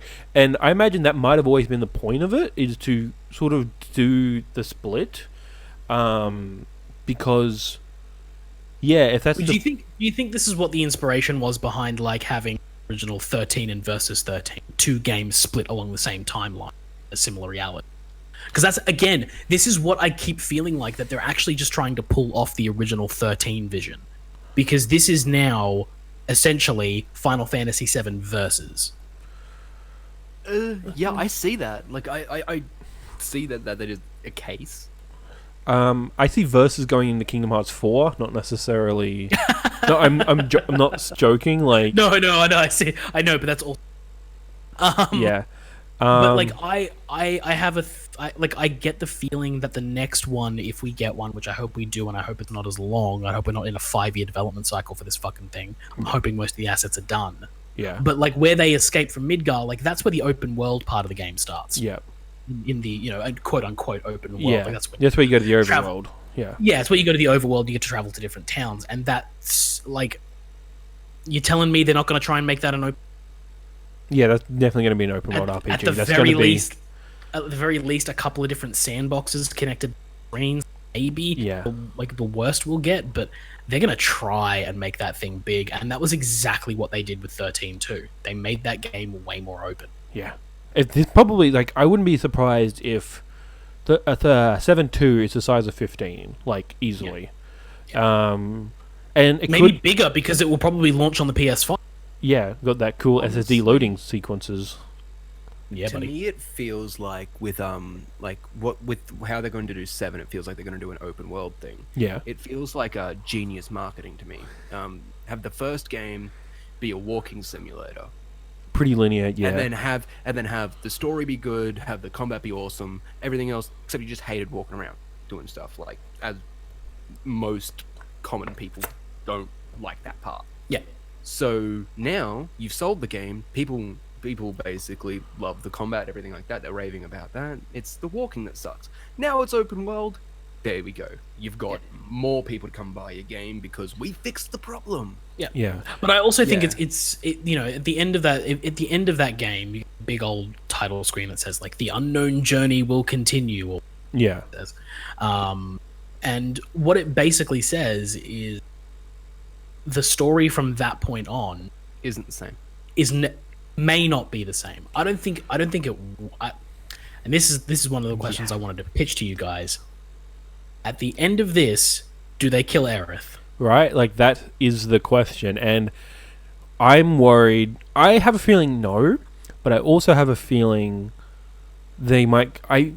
If they don't kill her, my worry is they'll kill someone else, and I don't want them to kill like Tifa, because then you're just swapping a woman for a woman, and that's sort of dumb. And so it doesn't make any narrative sense, because Aerith died summoning Holy, which is that's why Sephiroth / Genova killed her. He's like, hey, don't summon Holy, that'll stop all my plans. But she doesn't. It works anyway. Here's a pitch for an idea then. Mm-hmm. What if they kill Cloud? What if Cloud just wakes up and it was all a dream? Oh, that's the other thing. No. That's an actual theory. So, in the final fight, after you fight Sephiroth as the one-winged angel, there's that final third fight where Sephiroth is like, I'm going to try and beat you one more time in your mind. I'm going to try and break you down psychologically, because you're already a pretty broken man, Cloud. So, people think this whole game took place within that section. Nah. I'm like, I like that theory. I don't know how much lends to that, but because like, the only thing is that like Sephiroth seems to know what's going on. Like Sephiroth is like, hey, Sephiroth Destiny. Well, no, Sephiroth always had a goal, and his goal was like, hey, I'm going to take over the planet. I will absorb the planet's power. Now his goal is also to change fate, because his goal didn't go the way he wanted it to. Yeah. Some people think that this Sephiroth is the one that was beaten after Advent Children, and somehow he's travelled back in time. Oh God! I mean, they do kind of prove the existence of time magic. Well, this is the Nomura bullshit. If that's Advent Children Sephiroth, then I guess he would have enough power at that point, especially. This is the thing. But that would suck. I would be very unhappy with that if this was a future Sephiroth. Because that opens up the Final Fantasy and I think that's kind of the point of this game, is to like break the multiverse, because this is the Final Fantasy VII Remake is a sequel, but also a it's a sequel but time loop. The one thing that the moment I knew, Flash the whole game is having flashbacks. Cloud the whole time is having flashbacks. There's one moment pretty early on where he sees Aerith die, and I'm like, he's not having future visions. So the logic there would be that's the past. He's seeing the past, which is Aerith dying, which means this game is ahead but time looped. No. See, I don't think that. I see, and this is the thing. I think Final Fantasy. Nomura likes his fuckery, and we've seen that in Kingdom Hearts. And to be fair, so does Toriyama. Like, Toriyama's not quite on his scale, but like, we'll do it. No, but at the very least, Toriyama, he creates linear stories. Yeah. That for the most part have a beginning, middle, and end. Yeah. And that they don't have any beginning, middle, beginning, middle, end kind of structure. 10-2? I mean, 10-2 is just another chapter of that story. But then, like, it keeps going. No, it doesn't. Yes, it does. There's, like, last mission. There's, like, to be fair, they revitalized Tidus, which was, like, sort of antithetical to that game. Well, that was the thing, is that 10-2 was just a sequel. You're dying. You just said, this is the sequel, and then died. Sorry, this is the sequel, so what do we do with the back? Yeah. Like, they just tried to resolve the problem from the first game. It's not that, like, bit of a fuckery. Like, no, I'm talking, like, honestly, when you're looking at the scale of things, you've got 10-2, and then you've got Kingdom Hearts 1, 2, Recoded, RE Chain of Memories, 3 over 2 days, Dream Drop Distance, Remind, Recoded, Remix. Like, no, like, they're not on the same scale. 2.8. 2.8. 2.9. Yeah, I love 2.9. Motherfuckers. But I don't want them to turn 7 into that, because 7 so far, although it is a little bit, it can be a little bit confusing at times, especially with like, wait, who knows what and what is this thing? And Advent Children is designed to be interpretive in nature. Yeah. But for the most part, we've got a linear structure. Crisis Core happens, then 7, then Advent Children, and Dirge is in there somewhere. Dirge of Cerberus is after Advent Children. After, so then you got Dirge. Yeah. It's a nice, simple structure. I don't want remake, but if you follow the time loop, like no, I think all this is an alternate version. I think it's just Ultra Sun to Ultra Moon. It's just the thing that complicates that is the Zack being alive. Is he though? He's not alive. He's walking like he's supposed to die. He doesn't carry like after he does that. After he does that, what do you call it? Speech. You just see that cloud, and then he just collapses. Yeah, he collapses. Like after that huge, like he wipes out all the guards, all the Shinra boys, and he's holding his thing, and he goes, "Huh, that's the last of them. Did you see that cloud?" And then he like fucking falls over. That's right. But like in Crisis Core, like 3 more Shinra soldiers come out and just gun him down. So like I think like. But the thing is, we don't see that. Like, there's no reason to say that didn't happen. It's the walking we past see thing. Him carrying Cloud. Yeah, he doesn't carry Cloud after that. Like, but also that is the same cliff where we do see the Buster Sword jabbed in Crisis. But the thing is, if he's not dead, then why does Cloud have the Buster Sword? Just time shenanigans, like. No, it doesn't have to be time shenanigans. No, stop with that. That's not how it works. You can't just say time shenanigans and make your own. And this is what No. The actual thing that actually says this, that piece of rubbish that goes across the screen at the end, like so when after Zack's done his speech, there's the piece of rubbish that shows the dog. That dog is a terrier instead of whatever it is in the main game. It's a different dog. It's still Stamp, but it's a different dog breed. Yeah, that shows that it's just a different universe. Different universe is fine. It's not a different time. Like, I'm not time looping. It's an alternate version of the event. Like, I don't. It's a retelling. It's a retelling of the same story, and I don't think it has to. I think what they've taken is, well, shot-for-shot remakes have been done and done and done and done. No one's gonna want this anymore. Why don't we just remake the game, revision, re-story, retool, redo everything? People who want to play it for like the first time and like people coming back, like it's gonna get to a point in the gaming community where remakes don't sell as much because motherfucker, you played it like 10 years ago and slightly worse graphics. Like remasters, yes. Remakes now, like they're actually selling really well. Like Resident Evil 2 and 3. I think what Kyron's saying is like at this point in time, they're not gonna release I don't think they're ever gonna release a remake of God of War 2018. Yeah, like you just backwards compatible that shit. It's gonna look great forever. Like we're getting to a point where remaking a game isn't necessary anymore because it looks fine and plays well regardless of time. What this does is like it's taking that remake to a next level. And I think the idea of the story is just I think people might overcomplicate it. I think the point of it is the meta level stuff. It is the Whispers are just people in general, whether that's the developers, the old guard of Square Enix, or the fans themselves. It's them holding on to the past of Final Fantasy VII, and the game is a narrative vector to break that story and say, we get to do whatever we want with it. Yeah. So if you're okay with coming on this journey with, you've gotten your little nostalgia trip out of Final Fantasy VII Remake. This first step is basically a nostalgia trip. And like I said, a Fellowship of the Ring style. Set it all up, gather the team, we're ready to go. And now we get to move on to the second game. The second game onward, all bets are off. Yeah. Like, whatever you think might happen, we're ready to go. The only thing that I think will happen is the weapons come out. That's the only thing I see happening. Outside of that, I think we will get all the characters. We will get Vincent, Yuffie, Sid. I think they're the only ones left. Kate Sith, yeah. Which do you love that one scene for like a brief second? He's like, "Oh no, I didn't. I have style." Yes. Like, yeah, he doesn't. I forgot about pounding the ground. Right? Like, yeah. I don't remember what he looks like. I don't remember who. He's that little is. cat thing. We talked about this the other day.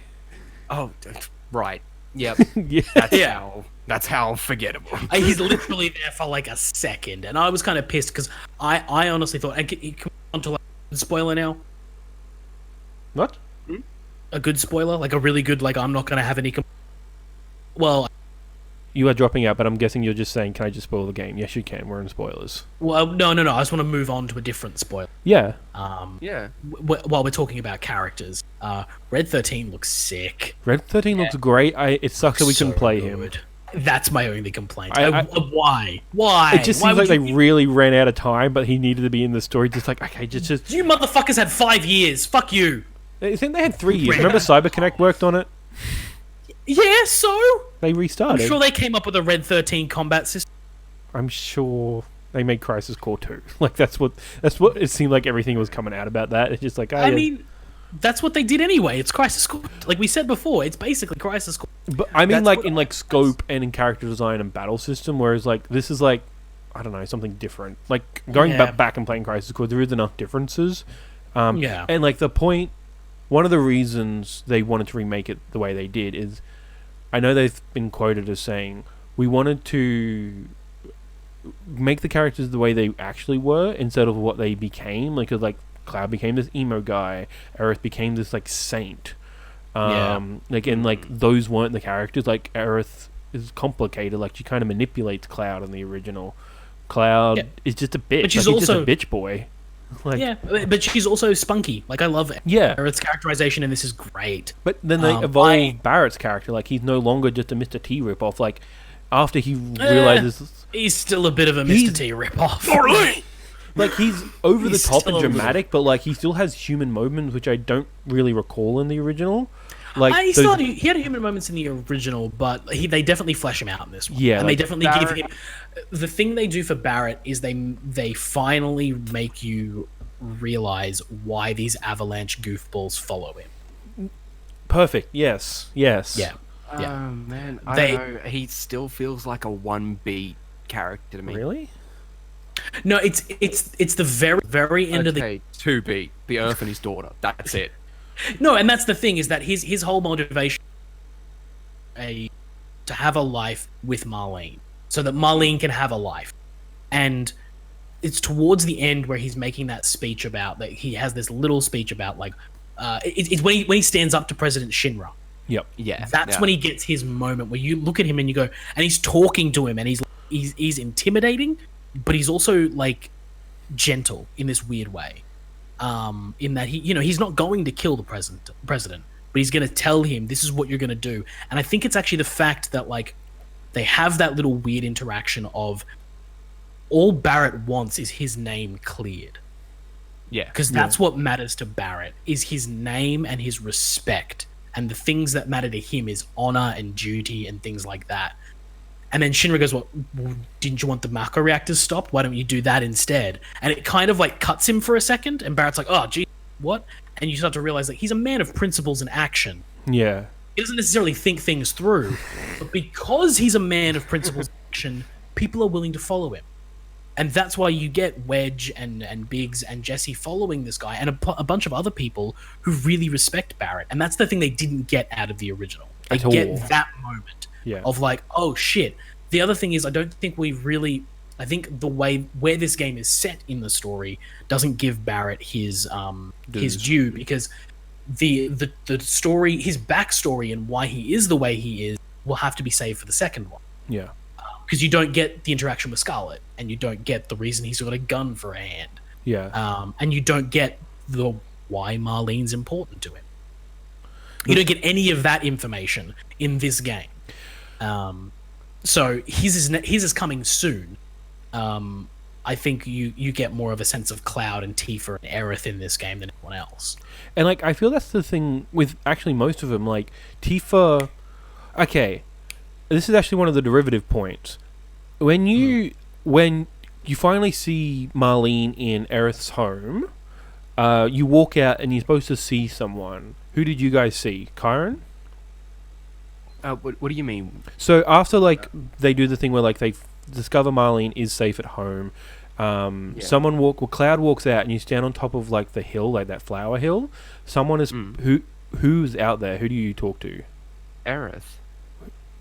Tifa. I spoke to Aerith. What the fuck? Yep. So this game has multiple points where you can different. So remember how in 7, like, okay, one example in 7 you can go on dates with the 3 different characters: Tifa, Aerith, or Barrett. So, and that depends on your decision throughout the game. You can also date the others. You can date the others. Yeah. That you have up until that point. I believe so. Okay, I thought it was just. I believe you can go on a date with Red 13 if you. Oh, okay. But yeah, that just plays on like which your is decision. what I would choose every time. So yeah, like this game has those moments as well. Like we were talking, what was your? Yeah, I also got Tifa. Sorry, I'll finish my point here. Tifa has a moment where she starts crying on it's on Cloud's chest and just like going, why, like Shinra destroyed my home twice. And that's the only hint you have towards their past together, as opposed to like the flashbacks when they're kids. And because in the 7 remake, you don't know about the Nibelheim incident unless you've played the other games. And like that moment good is setup, like, though. Yeah, it is good setup, and like that moment just fucking hit me. And apparently the Aerith scene wasn't quite as good from what I've heard. Kyron, can you talk about that? Like a news reporter. It was really just her like talking to Cloud being like, "There's no way you're actually here," right? And she's like, well, I mean, if you believe I'm here, well, you know, I'm talking to you, aren't I? Like that whole shit. It seems like that sets up more of her Cetra powers. Yeah, and then she basically just confirms that she is half ancient and everything like that. So if you don't talks about how she has resigned her fate to be like Shinra. She's like, it's like going to Shinra. It's not as creepy as you guys think it is. I grew up here. It's like returning to a childhood home. That changes a lot. Yeah. And Cloud was going like, I'm going to save you, and she was like, if you want, like, you don't have to at all. Like, I'm perfectly safe here, and they will let me go eventually. That's really bizarre. Why would they make that kind of? If I give them what they want, they'll let me go home. Like, not saying that directly, and like just being kind of coy with Cloud. It's really I don't understand what people are saying, but it's kind of lacking. It's interesting. I'll give it that. I know, but the Tifa scene was like super emotional, and it ends with Cloud hugging Tifa, and like that's his first like kind of. It's the first human interaction you have. Cloud is he hugs back. It's incredible. Yeah. Sorry, I might be fuzzing my memories here of the game, just because I did play like 15 chapters of it in one day. Yeah, that makes sense. Yeah. So it might be a bit blurred here, but I'm pretty sure she also tells Cloud not to fall in love with her at that point. Oh shit, I have heard this, yeah. Yeah, she looks Cloud in the face and goes, "Do not fall in love with me." That also ends the theory that she also knows what's going to happen. She's on Sephiroth's level. Like, because Sephiroth is part ancient, part... he's not part ancient, he's just part Genova. He's part alien. Yeah, and... Because Genova's from another planet, and and then that's a whole other layer of bullshit. Yeah, but yeah, and she's an ancient, so like... There's a line when you first see her in the church after you fall through, very famous thing, but she says something along like, I didn't expect you to meet like this, or fancy seeing you here again, or something like that. Yeah, and a lot of people assume... A lot of people assume like, oh, that's just like because we did see at the start of the game when I gave you the flower, but a lot of people like it is part of like the time, whether she sees the future and or past, like whether like she's like Dr. Manhattan and can see all time at once sort of thing, which I don't think that's the case. No, I don't think it's that bad, but that scene sounds fascinating. I really don't believe that Aerith is fifth dimensional. No. I can see all time at once. Like the Tifa scene is very emotional and very human. That scene sounds fascinating. Yeah, it is. It's very. So what other diversions are there? Do you know? Because I actually don't. The only other one I can remember is the only one I know of is you can have different parties in the end battle. Sephiroth battle. Yeah. Oh. Well, from like I want to keep calling them Rubrums, but like they're only one. Rubrum's the name of one. And I think they kind of also look like the Rubrums from Type 0, so they're just whispers. Just call them whispers. Yeah. Well, they're called Whisper Room, Whisper Cercio, and Whisper Vec. They are Cloud, Barrett, and Tifa. They are the future versions of those trying to hold together the present, like to make sure that it goes ahead. Did you read their assess material? No. Okay. But I did notice because I read the assess material and it said no. Oh, Then, okay. Like it's no point in reading it. Okay, What? so when you assess material, like maybe you have to have it leveled up. I don't know. I had it max level. Okay, so when you read it, Yeah, it's so like did I. there are like you have to switch between them. Like only 2 of them actually give any detail. Then it's like I saw the paragraph. I just didn't read it. Because I don't look at that shit. Yeah, I look that's at the fair. other side where it says Yeah, I'm trying to murder those fuckers. yeah, it said nothing. So I was like, well, okay, goodbye. I'll just wail at you. so. don't care. Their paragraph says these are ghosts of the future trying to maintain the present to make sure everything is preordained and keeps going, and they take the form of Tifa, Barrett, or whoever you're fighting as. Actually, whoever your party is, I think. Huh. Because Okay, so mine were what- Tifa and Barrett. So what Oh. point Yeah. at what point in the fight is that? Because like you switch between characters at that point. Okay, so There's a lot of switching around. Yeah, I had so the in same Sephiroth party the battle, whole you time. you know where? What the fuck are you talking about, Keena? The whole Like, I'm genuinely curious here because I had people dropping in and out constantly. Yeah. so the Rubin battles, I think. Yeah, I don't remember anyone they're leaving. different Barrett and- leaves, I think, at some point. Yeah, Barrett leaves. but, and then that was like, it. The final battle with those guys, I had Tifa, Cloud, and Aerith Against Sephiroth? Or against those guys, No. yep. against those 3 when Yep. they turn into the Bahamut version, Yep. and then Wow. Barrett was over shooting the big guy. That's with what was Red happening with 13. me. Okay. That's what happened with me. That's Okay. not. I don't think that's divergent. What the only divergent part is the Sephiroth battle, where Yeah. Cloud comes in. You got to stagger him, take his health down, and then you know how another party member comes in. Oh, that part. That's the point of change. Okay, I had Tifa So- and Aerith. I had I Tifa had and Aerith. Tifa and Barrett. Oh. I had You didn't have- Barrett, so yeah. I had Tifa and Barrett, and those were my three. So what's determining this? playtime, I believe? I don't necessarily know playtime. It's probably like some weird back end, like however much time you've had them in your party sort of thing, or maybe because you can also choose like right at the end, like in chapter 17, you can choose your party. Like before I went up the elevator, I tried. after you go up the elevator, you can like list the people in your party, and I went back to because I wanted to make sure I could go rest because I didn't know if there Yeah. would be one ahead. So I went all the way back to a rest point, and you can choose your party there, and that was Tifa and Aerith for me. It's probably your last default party if it's simple. If it's not simple, it's probably decisions. Oh and- yes. I know exactly because at the end it's if there's anything you want to do, go do it. yeah. After that like your Genova last- fight, yeah. Yes. And I was like, oh well, I'm gonna go check because I missed that fucking summon materia that one. Maybe there's something I missed. And I walked around and was like, there's nothing. I got everything I need to. Yep. That was the party I chose to go in with, which is interesting. Yeah. So it might be that. I do know there are apparently 4 different ways the Corneo scene can go. There is. Yeah, I know you so can get different dresses. I didn't realize that as I was playing. Well, I did because the trophy said get 9 of them, but I have no idea how. So that'll be fun on my second replay. No, apparently on the 4 different scenarios, there is where Cloud is selected. Yep, There that's is one I got. That's the one I got. Kyron? Mhm. Yep. Yep. There is one where Aerith is selected, one Yep. where Tifa is selected, and then I think there is a 4th one where no one gets selected. Oof. Yeah. So there are multiple ways that scene can play out. As far as I can tell, it must not be that difficult to get Cloud selected because pretty much everyone I know has done. Cloud must be like the default. And the other thing must be the only No, thing I it's can usually think- the hardest. really. Like in the original game, it's the hardest one to get because you got to do all the. If you don't do all of them, then someone else gets picked. So Okay. you've got to. I think you've got to get a Oh. perfect score on the Honeybee Inn, Yep. which the Honeybee Inn. Fucking love that scene. That song's on the mini soundtrack, and I fucking listen to it all this time. What a thing that is! It's a thing of beauty.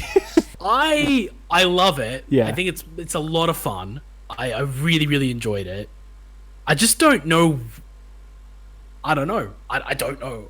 I think I messaged you guys directly Yeah. after that. Like the fuck is this game? Yeah. Like what the hell? Because But it just in, turns into like a Hatsune Miku dance game that's not good. Yes! Like the rhythm Yes! is off. and you can't actually like, and because it's like twirling and all that, like the choreography is great, but because like there's a part where like Corneo and Cloud are like here, and then the thing goes between their heads, so you can't actually like see where it is until the last second, and then it's all over. I think that's actually my only issue with it, is that I wish there wasn't. You wish there wasn't any what? You dropped out? Sorry, I wish there wasn't any gameplay. Yeah. I just wanted to watch that scene. I didn't want, like, this is the one cut scene where I actually wanted to, like, sit and focus and just see this thing happen. Yeah. But the only way I could do that is if I didn't press the buttons, and I'll bet he starts, like, fumbling if he does that. I don't know if there's actually too much of that. I hope there isn't, because I'd love to just sit back and watch it. Like, Heavy Rain sort of failing and everything. Yeah. So I fucked up on the first dance, like when you get the practice. Yep. So... Yeah, I did too. Cloud doesn't actually stumble or anything. He just keeps going. It's just the audience reaction. Yeah. Like I had Aerith at the end of. Sorry, Kyron. Like Cloud just puts a tiny bit more pizzazz into it when you hit the button. And I think we'll smack like a jazz hand or something like that to make it a little nicer. And I think like at the end of mine, like I didn't do too great on mine, and Cloud was like puffing. I've seen someone do like a perfect run, and he's not puffing. He's just doing that posing like perfectly. That's what I only made one. I only made one mistake. Yeah. Okay. I only made one bad one, so I did really it did really. I believe. And you got the trophy. That. Like. Sorry. Yes. Yeah, they're the trophy for winning his approval, which I did not get. Getting the dancing queen. I didn't get it. I didn't get it either. So yeah, I got it. I think I got 100% on it. I did not miss a beat on that Corneo dancing, and I did not get the fucking trophy. So I think it's actually a series of things you have to do up and dance. Okay. I believe. Okay, I did all the side quests before going into that, so yeah. So here's another thing. What massage did you get? I got the middle one because that's all I could afford at the time. What massage did you get, Kyron? What massages? So in Madam M's. Before she starts working with you, she gives Cloud a massage. She offers to give him a massage, and you can pay for it. And you've got like the poor man's tier, then the middle of the road, and the deluxe tier. What did you get? I think I went deluxe. That's what I did. Yeah. So did you have the little softcore porn scene? Yeah.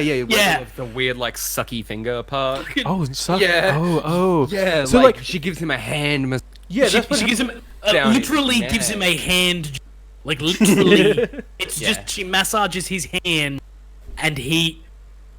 So there was no sucking in mine. There was like she was just doing like the hang, and it was just like it was sex noises coming from both of them. Yeah, but I'm like, okay, this is what this is. But the sucking I guess would have like taken it the next step. So from what I gather, if you take the poor man's one, she goes in there. And what hurts you? She hurts you. Yeah, it just fucking hurts. Like it's just like Jesus Christ. And then if you get the middle one, you get that kind of weird sexual kind of tension thing. If you get the deluxe version, you get the weird sexual tension thing, and Cloud finishes. Oh no! Yeah, there's very much there's an in that scene. Yeah. There's nothing explicit. She's literally just massaging. Yep. But it's one of the most bizarre things I've ever seen. There is a weird moment where the M-rated video pulls out, pans around, and like a bottle in the way, and the way it's doing, it just straight up looks like she's got her hand in the tub beating him off. So like it straight up looks like that at one point. War Market and some of the other elements like the dart mini games feels like they were super inspired by Yakuza. Like just straight up darts is like one of the most cinematic mini games I've ever played of all time. Oh yeah, like, I didn't fuck with the mini game. I didn't play the darts. I never found them. Darts were in Seventh Heaven, like right at the start. Yeah, literally at the start, and then you can play more with other. Yeah, but I believe the sequence there in War Market is that you have to do like really good at like the gym thing. Yeah, just the first one. You don't have to do all of them. You have to do really good at that thing, which I fucking hated. I hate those gym mini games. I think they're bad. So the squatting one is fine. I found it's the pull-ups one because it changes patterns, and the pattern's not just around the face buttons. It's like across and up and down. There was just like and the timing's off. The timing's way off. I didn't think it was that bad. I think it's bad. I think it's bad timing. Yeah, it's bad timing. I'm usually pretty good with like the whole doof Yeah, like I'm pretty okay with and like doing it in that increment, but the increment of speed felt wrong. It wasn't just grammatically it to. It wasn't grammatically what? Sorry, it wasn't gradually increasing the way you were expecting it to. Yeah. It was fluctuating. It was getting faster and then slower. It was getting faster way quicker than it should have, or something like that. It was weird, but I believe you have to do really well at that mini game. You then have to buy the deluxe version of the massage, and then there's a couple other things. But also, like, Tifa's dress is determined by something earlier in the game. Oh wow! Because she's got that like little blue, like the one she had in my game with like a blue dress with the short skirt, like with the short. Yeah, that's what I had. That's her top one. That's the top tier one for Tifa. Top tier. There's like lower ones. There's like one where she dresses up like Chun-Li. It's like a fucking Street Fighter character. Yeah. So there's other ones as well. I believe that one's. I've seen all the dresses in a YouTube video, but like I didn't think the way I got them was the best. What's Aerith then? Because Aerith, the one I had was the red dress. I believe that's the top one as well. Okay. Oh, I had the red dress too. I believe. I'm not sure. Because like, because like the thing is that you, maybe they're not. Maybe they're not the top because like I got Cloud's, which is that super frilly one. Yeah, I think so. I don't like that one. The black and blue one. Yeah, I think that's like I think if you get that one, if you get that dress, then that's the one. Choose. But if you get any of the other outfits, I don't think he chooses him. I don't know. Like, this is the thing is I don't know how any of this is done because in the original game it was really simple. There was 3 mini games. If you did all 3 mini games, then Don Corneo was going to choose Cloud. That was it. But this one, there's so much more because I believe it has something to do with the scene. There's the discovery event early on where you can go meet Tifa in her bedroom, like in her room, and you have that talk about like, oh, we're gonna go have dinner, and I'll wear a nice dress and you wear a nice suit. Yeah. And I think that actually influences what she wears. Huh. That if you say yes, like you wear a nice, I think whatever you pick, like something sporty, something blah blah, something. Shit. Yeah. That actually determines what the dress is when she gets it forward. So I think if you pick something sporty, I think she ends up in the Chun-Li thing. Yep. If you pick something else, then it's a third one. I believe that's how you pick that for her because whatever she was wearing in that scene was definitely what I said because I was like, oh, you should wear something elegant or whatever that option was. And that's what you get. Yeah. I'm not sure how Aerith's works at all. Yeah. Because as far as I think it might have something to do with the Battle Coliseum. Maybe. But yeah, like there's a bunch of like just weird decisions like that. Also, I fucked up at one point. What did you fuck up? So 2 points actually. There's that point at the end of the War Market sequence where Don Corneo villains. Sorry, I paused because I saw my thing. Okay. I can actually tell now when mine's going to cut out. Cool, yeah. So there's that point where he says like, when does a villain? Yeah, I love that line. It's a really good line. When a villain only reveals their plan, what time is that? I thought it was going to have a bit more time. I didn't select an answer. Oh. Neither did I. I thought I had more time to. Yeah, I was looking through the options like, oh, well, like in my brain. showing me a meme while it happened. So I was just like looking at that and I looked back and I was like, fuck, shit. And then it was gone. In my brain, like I've done writing. The answer in writing courses is the answer he gives, which is when the villain thinks they're going to win, that's when they reveal their plan. That's what I chose because that seems like that is what happens, yeah. Yeah, and that's what I wanted to say, but then I didn't time and thing on it, it just So he just goes too late, hits the button. Yeah. Which is great. And I believe that's also part of like how that scene ends. Yeah. And then the second thing I fucked up was that there's in the Shinra building, towards the end of the game, when you're in the Shinra building, there's that moment where you've got to go into that little sort of circular desk thing. You got to climb along with Tifa's, like hand over hand, and then you've got to go thing and I could see the purple chest. I didn't fucking know how to get there, so I finished it and then was like, oh shit! And you can't go back. No. If you don't do it in that moment, you can't go back unless you finish the game and do the chapter select. Yeah. So I was like, fuck this. I just went back to the last checkpoint. That's also which is why I know the checkpointing isn't so bad. For the most part, yeah. For the most part, yeah, it wasn't so bad. It was like an extra 50.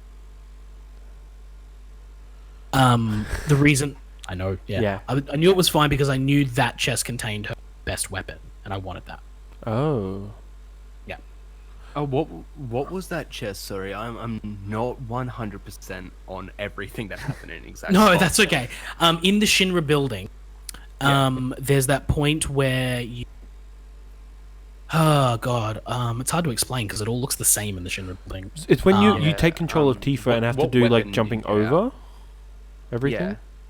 Yeah. What is the weapon? Do you get out of that? The purple pain. Purple pain. No, I don't think I saw. I know I got a materia. I must have. No, got there's the purple pain. It's her ultimate. It's really fun. In the game. Like yeah. I missed it. Yeah. It's a last weapon. It's when you first get it, it's already got 2 linked materia slots. Sorry, 4 materia slots which are linked. Shit. And it's really, really good. It's not the strongest weapon. Like Metal Knuckle is her strongest weapon physically, but the ability that gives you, and it's also it's very much like the Dire Bat, the Nail Bat. Oh yeah, crits. It's a crit machine. Yeah. Like when she puts that on, she's critting all over the place. Nice. It's great. And also it's stronger than the Nail Bat in general. So you get more power in general, and also the crits are higher. So it's a really, really good weapon. And also its magic's not bad. Cool. What's the go with the Nail Bat? Is that a callback? Because I don't remember that. Why is it there? Yeah, I think that's just sort of a pseudo joke weapon / like, and it sucks because it's like the first. So you have the Buster Sword for a while. It's the second weapon you get. It's the second weapon you get. Is it? I thought it was the third because I thought you had You have the Buster Sword, then you get the Iron Sword. Yeah. And then it's the next one you get after that. Yeah. And it just sucks because like I wanted more weapons from Cloud because like you spend so much with the Iron Sword. Like I'm like, this is cool, but I just want a new weapon, and it's because you press. When you go into operator mode with the Nail Bat, it's a completely different moveset. Like it's the hold down and smash. I'm like, this is interesting, but I want to do this like quick. But again, the ability it unlocks Disorder is really good with other weapons. Yeah, I couldn't master that one. Being able to immediately switch from Punisher to operator mode, like on the fly, and get those kind of like chain attacks going was really, really good. It's really good when you're just about to stagger an enemy, because when you're in Punisher mode, your ATB fills quicker. So you would stagger them with Disorder, which will put you out of operator mode into Punisher mode, and then you can wail on them in Punisher mode, and then do something like Infinity's End or something really, really quickly. It's really, really good. I wanted more weapons. Full stop. Yeah. There are only 6 for each character. I was really thrown off when Barrett got the Wrecking Ball because I think I'm pretty sure that's in the original, but that's a melee weapon, and I'm like, cool. I'm just gonna use this. This sounds like a cool ability. Equip it, and then he just started smashing. I'm like, what the fuck? Did you get any other melee weapons for Barrett? Because I got the Iron Claw. The claw. Yeah, I got the Iron Claw too. You have to buy it off that fucking Moogle kid. Oh, that's right. Yeah, you not pick it up out of. Yeah, I don't think I ended up buying that one. I think that was one I always intended to go back and get, but I just never did. Yeah. It's not good. Barrett's not a melee fighter. He's too slow. Like the damage he does. But I set Barrett up with the EKG when I got it. Because it has like 6 materia slots. I slammed him with all the materia that I could give, and he was my black mage. He sat back and he dealt massive damage with the magic. And then when he was out of ATB, he would fire from a distance. So I was always doing damage with him. He was great. Yeah. What weapon was that, sorry? Like, what gun did you have on him? The EKG. It's his last weapon. I think you actually... Oh, you have to buy it off... So you know when you meet the mayor? Yeah. The guy outside the mayor's office, Hart, I think his name is? Yeah. It's even like $10,000 or something. Yeah, you have to buy a clue off of him to... Avalanche operator is.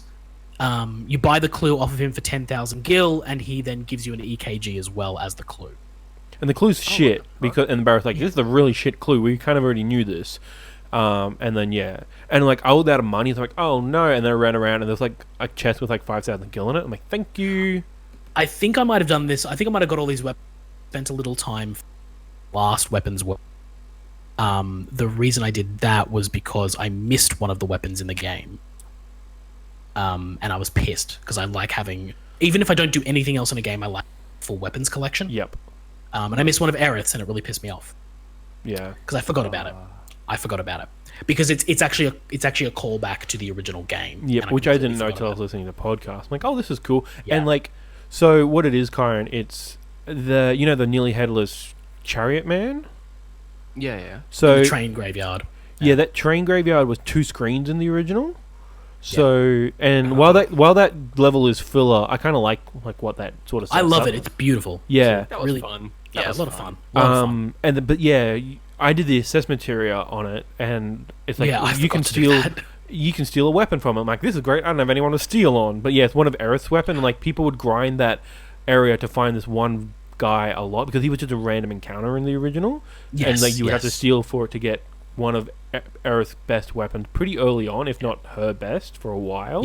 Yeah, one of the best weapons. So you can do that again in the main game, but it's a boss now. So that's cool how you have to get the steel materia. So this was the problem. I forgot about it, but then also I didn't assess him. If I had assessed him, I had because you get the steel materia early. Yeah, and I had equipped it because I was like, oh well, maybe this will be handy. But I equipped it by taking off the assess materia. So I didn't know, and I was like, oh, I'm not gonna fuck it, I don't care. There's a trophy for getting every creature assessed, and I didn't do that just because some battles were just way too short because it's just overpowered in some scenes. But the other thing was that like at that point I had done all the assess for Chadley, the materia research, so like I didn't need it anymore. But I eventually did equip assess back on in the later game because it was like, actually I need to know what these weaknesses are. You only need to do it once. And then you're good. Like I eventually, Cloud had an ability or something where he just like went in with like a bar of ATB, so I could just immediately assess people. And the first strike materia, the best materia in the game. Yeah. It's fully so upgraded. Good. It gives you a bar and a half. Oh, it's so good. So good. You give that shit to Tifa because she has the fastest ATB in the game, and holy shit. You just go in and wreck motherfucker. Yeah, just unbridled strength after unbridled strength yes, after fucking Star Shower after G-Trap. Come on! Yeah. He's so good. She's the best character in that. Yeah. And before we wrap up, I do want to just bitch. Yes, absolutely. Most balanced. Brilliant character. Yeah. I do just want to bitch a little bit more about not playing as Red 13. Because I love that character, and I love his characterization. His voice acting is brilliant. He looks so good. He definitely emotes the way I want him to. He looks exactly the way I want him to.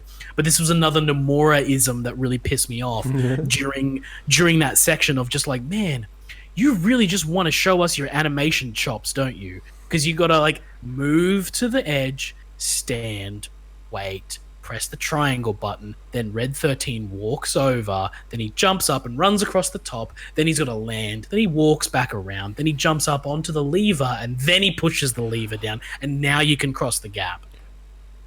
I don't necessarily know if that was like animation flexing, as more as like, this game is like, a lot of people have said like, this is a game, an ad for the PlayStation 5 because it has a lot of those like shimmying down hallways, taking things that take a long while we load in the assets for the next area, and I have a feeling that's all that was just loading. But like it's just there's a lot of if this is a if it's an advert for PS5, then yes, that's great. Yeah. If it means that we're not going to get that shit, then awesome. Because like I was really pissed off with how many times I was running across a screen and then like, oh no, stop! Let me just get under this. Oh no, my back's not doing too great. Let me shimmy under the. Oh yeah, all right, okay, yeah. We good to go? Yeah, all right, cool. Full sprint again. Like it just most other games would let me hit a button and I would slide under that, you know. But then no, you got to stop, duck. It felt very Tomb Raider 2013. Yes, and I tell you the bit that made me just go like, fuck this, was the bit we have to crawl around in the vents. Yeah, fuck that. It's so laborious, just like, and then there's that one materia, the corner one. Yep. Yeah. And it's not even a good one. It's like a HP up or something. Yeah. You've got like 12 of it. Which I already had, like, 6 of them, like, more than I could actually physically equip. And you can buy them at, like, every vendor. Like, who... For, like, $300. Yeah, it's not that... The They hide it in this... Oh, my God. Yeah. There were really interesting... Oops. Hello. Really Yep, interesting. really interesting scenes in, like, if you look down the Yeah, that's holes what I in did. vents. Yeah. Yeah, there's some really interesting things of, like, the urban planners being like, oh, I guess we gotta, do this thing, and you know. And that leads, like, I like that because, yeah, it was just building, like, oh, this is what the employees do. And then when that leads up to the cutscene of, like, Reeve being told he doesn't rebuild Sector 7, and Reeve being like, I literally have people on this right now, and it's great because you just saw those people. Like, it's like, you also disappointed, like, oh, no, these managers have to, like, go... It was supposed to be like a 5-year plan. Now what do they do? No, it was like a 10-year plan. They were like, yeah, you're right. Yeah, 1, 2. They wanted, like, yeah, I want a 2-year, 5-year, and a 10-year plan. On my desk in 10 minutes. Yeah. Yeah, Like, yeah. God, fucking damn. Yeah. I also love the fact that some of them are just called like Shinra middle manager. You know those guys on the train, they're just like trying to have like ethical debates with Barrett. Yeah, You're like, poor shitty middle manager, just like, yeah, man, it's just my job, man. I'll just work here. Like, oh god, yeah, they were great. it's great. Yeah, really, really fun. One of the things I really didn't like, and I don't know, is Zach's voice actor. And when Zach he sounded says familiar. I don't know who he is. He's not the original voice actor. No, he's not. But he sounded familiar. And I think it's because the conclusion I came down to, like, Zack sounds very much like an anime protagonist in that game, in VII Remake. And I'm like, he, especially playing Crisis Core, he kind of is in, like, the early parts. But, like, when Rick Gomez delivers that line, that speech, it's done with a gravitas and a maturity that VII Remake Zack doesn't have. And to be fair, that voice actor had the 5 lines to work with. Yeah. And probably did that in a day. Probably. Like, that... And he'll get more scenes later on, and probably the voice acting will get better. But, like, it just sucks. Or they could recast. Yeah, and, like, 7... Like... And I think the other thing is that, like, Zack is, like, the only voice actor we spent any extended amount of time with. Like, everyone in Advent Children was, like, 2 hours at most... And it's pretty much just the Cloud and Tifa party, and everyone else is there for like a little bit, like at most. So you don't necessarily. And nothing means anything in that movie, so no one cares. Yeah. So and you're not. It's a visual spectacle, is what it is. Yeah, and in Crisis Core, yes, you have like Sephiroth is there for quite a bit of it, Cloud in it a bit, but it's mostly you hear Zack all the time. Yeah, and you do Zack get is the attached to that most... voice. So that's the voice I think about. So when it was someone else, I'm like, I this like doesn't. Angeal though. And Gilles a great actor. Hollander is not. Right. Playing Holland, like hearing Hollander again, like, oh, you one of the bad voice actors. Yes, just because you were given. Angeal was a good character. Yeah, Angeal's great. So Genesis, like a bunch of characters in that. But yeah, it's just a voice. I'm like, oh, you're way too anime boy. Especially for this scene that's not supposed to be anime boy. It's meant to be I'm a dying hero. Well, again, if your theory is correct and he's not dead, then that does change the context of the scene. Well, the speech is still the same. Like as he's going into battle, like 100 soldiers. Yeah, but if he's not dead, it does change the context. Yeah. And therefore could change the voice acting. I don't know. I'm just pitching here. Yeah. I have no idea. But yeah, also. No, go. I was gonna say also Biggs isn't dead, which is. Yeah, they kind of walk that back a little. Yeah. I thought it was an interesting choice. And I was fucking weirded out because I didn't follow that he went into Sephiroth's mind. I thought that they that the power of them two clashing obliterated everything else. Yeah, that's kind of what I thought. So that's what I thought, and then he was at the edge of creation, and the only thing left. So I thought that Cloud remade the world. That's the ending I took away. I thought that Cloud... I thought that he just straight up, like, rebuilt the universe and brought people back that he wanted to bring back. Yeah, see, I was kind of on... Sephiroth leans into his ear and goes, 7 seconds. What are you going to do with it? Yeah. And then leaves. I'm like, 7 seconds for what?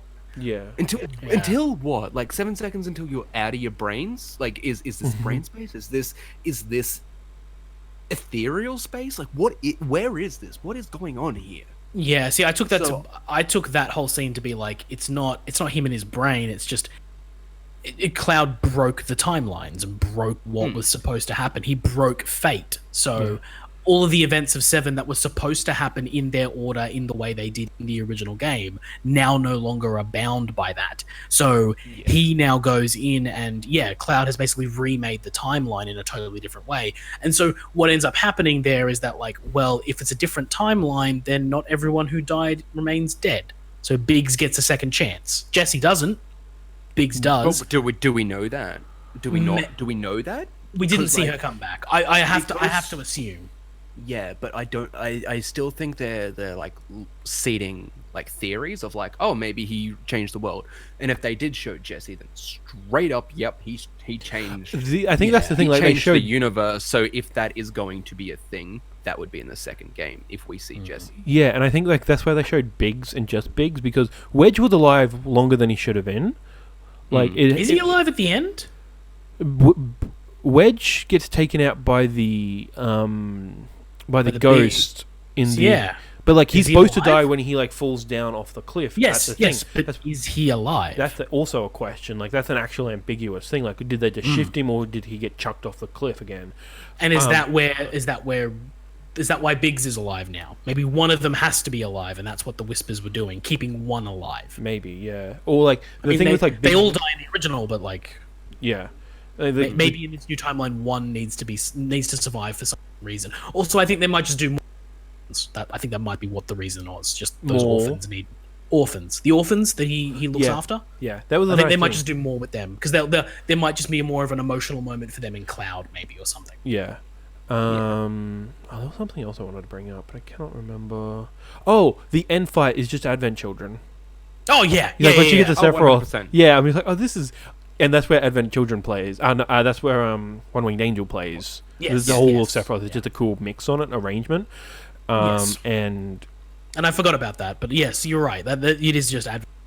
Yeah. Yes. I had a cool anime ending with that, where like I was down. It was very Metal Gear Solid 4. Oh yeah. Like very two guys on the submarine fighting. Yeah. For the fate of the world. But like. I had this thing, like, my gameplay was very anime, where it was both Aerith and Tifa were down and, like, could not do anything, and I'm like, and I had a full bar of limit, and Sephiroth had not much health left, and all I had to do was, like, get to him while he wasn't attacking, so I'm, like, dodging, getting there, and, like, finally, and then I got up to him, limit, ascension level, Ascension, and just fucking killed him. I'm like, anime ending. Yes. I'm like, this is great. I had another friend who she said that she played through, like, she felt like she had to control Cloud the whole time. So just like Cloud versus Sephiroth sort of thing. I'm like, no, I used the power of friendship because I had to keep switching because that's how I set up my party. So yeah, just different dichotomies of like anime endings. Everyone's going to come out of this with different ways of Right. It's a good thing that this game has different multiple ways as opposed to as opposed to other Final Fantasies where it's just like, this is the best optimum way to win. Yeah, like, that's the other thing I wanted to say. This game's ending, not only that Advent Children is very much a Toriyama's finished, like, climax of a game. Like, this reeks so much, especially of, like, Final Fantasy 13-2 and 13-3. Like, just, like, you're in a different place now. You got, like, all these, like, extra stuff going on. Like, this felt the Harbinger. Felt very 13-2 battling Caius and even the Bunavelza fight in 13-3. Yes, I was thinking more Bunavelza. Yeah. Bunavelza definitely feels like, oh, I'm battling. Yeah. And like Sephiroth doesn't transform or anything, but he's just it's the atmosphere, it's the level design, it just feels very and this Toriyama. Is what I'm saying. This whole thing is very This is the direction they want Final Fantasy to go, and I don't know why, but this is what they've always wanted. Like, this is a good combat system, and I think it is. 15 was just too real time, and I don't think anyone really wants that because they got Kingdom Hearts for that. Mm-hmm. So if they can if Final Fantasy 16 is a battle system somewhat similar to this, I'm happy. Yeah, I'd be happy with that. But there's also a part of me pining for them to just do a proper regular JRPG. That's what I feel like they think a proper JRPG is a 13/7 remake system. No, yeah, I know, but I just there's a part of me that just wants to see these. Give me a proper ATB bar, like an old school ATB bar. Just let me do that again because I like those games. But that's unrealistic because times have changed and people have changed. That's fine. I understand that. It's just me. That's just me being weird. Go play Dragon Quest. Yeah, I will. I fucking will. You just fucking watch me. I kind of want my next game to be Dragon Quest 11. I'm going from like these like the most modern JRPG to like the most traditional but modern JRPG. Oh, it's so good. It's so good. Yeah, it's so fucking good. But yeah, like the game is excellent. Yes. But like I said, I have my qualms with it in terms of like pacing and player control and things like that. Where it's a little. It was just too much time between me actually playing the parts of the game. Yeah, that's my biggest qualm with it. Is that like, man, I just wanted the combat's so good, and you just didn't give me enough of it. And I'm not a post game guy. Like, I've said this before.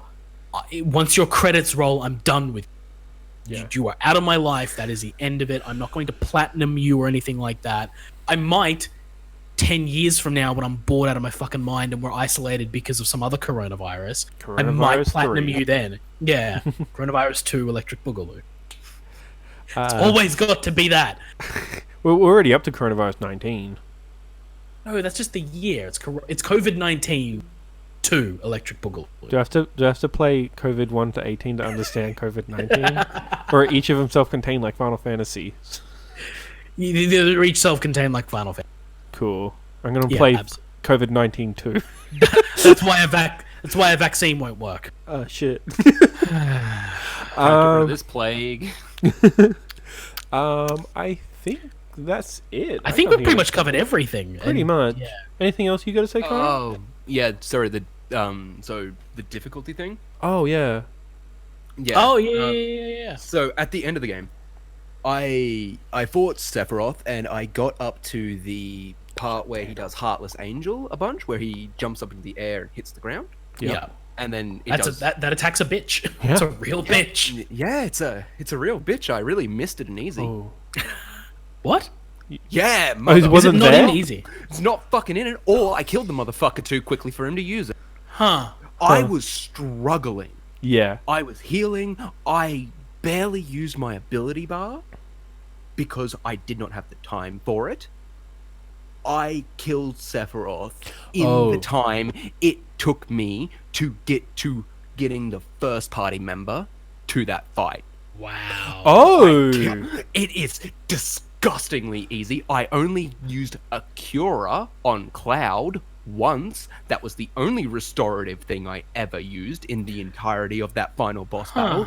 It was disgustingly easy, and it made the game feel, awful to me. Like it made the ending feel cheap because I went through and I grit my teeth and I fucking used strategy through the entire game, and every boss felt like a good boss. He just felt like a slightly powered up a slightly boosted regular enemy. Yeah. I know That's the a shame. usual argument for easy is that like one is accessible to for just people who want to play the story. But like you want the balance, you want the gameplay, and you've been experiencing the gameplay up until that point. The fact I kind of feel bad for suggesting you drop it down, but I didn't think it would be that easy. Yeah, I didn't think it'd be that much of a. I didn't think the scaling would be that dramatic either.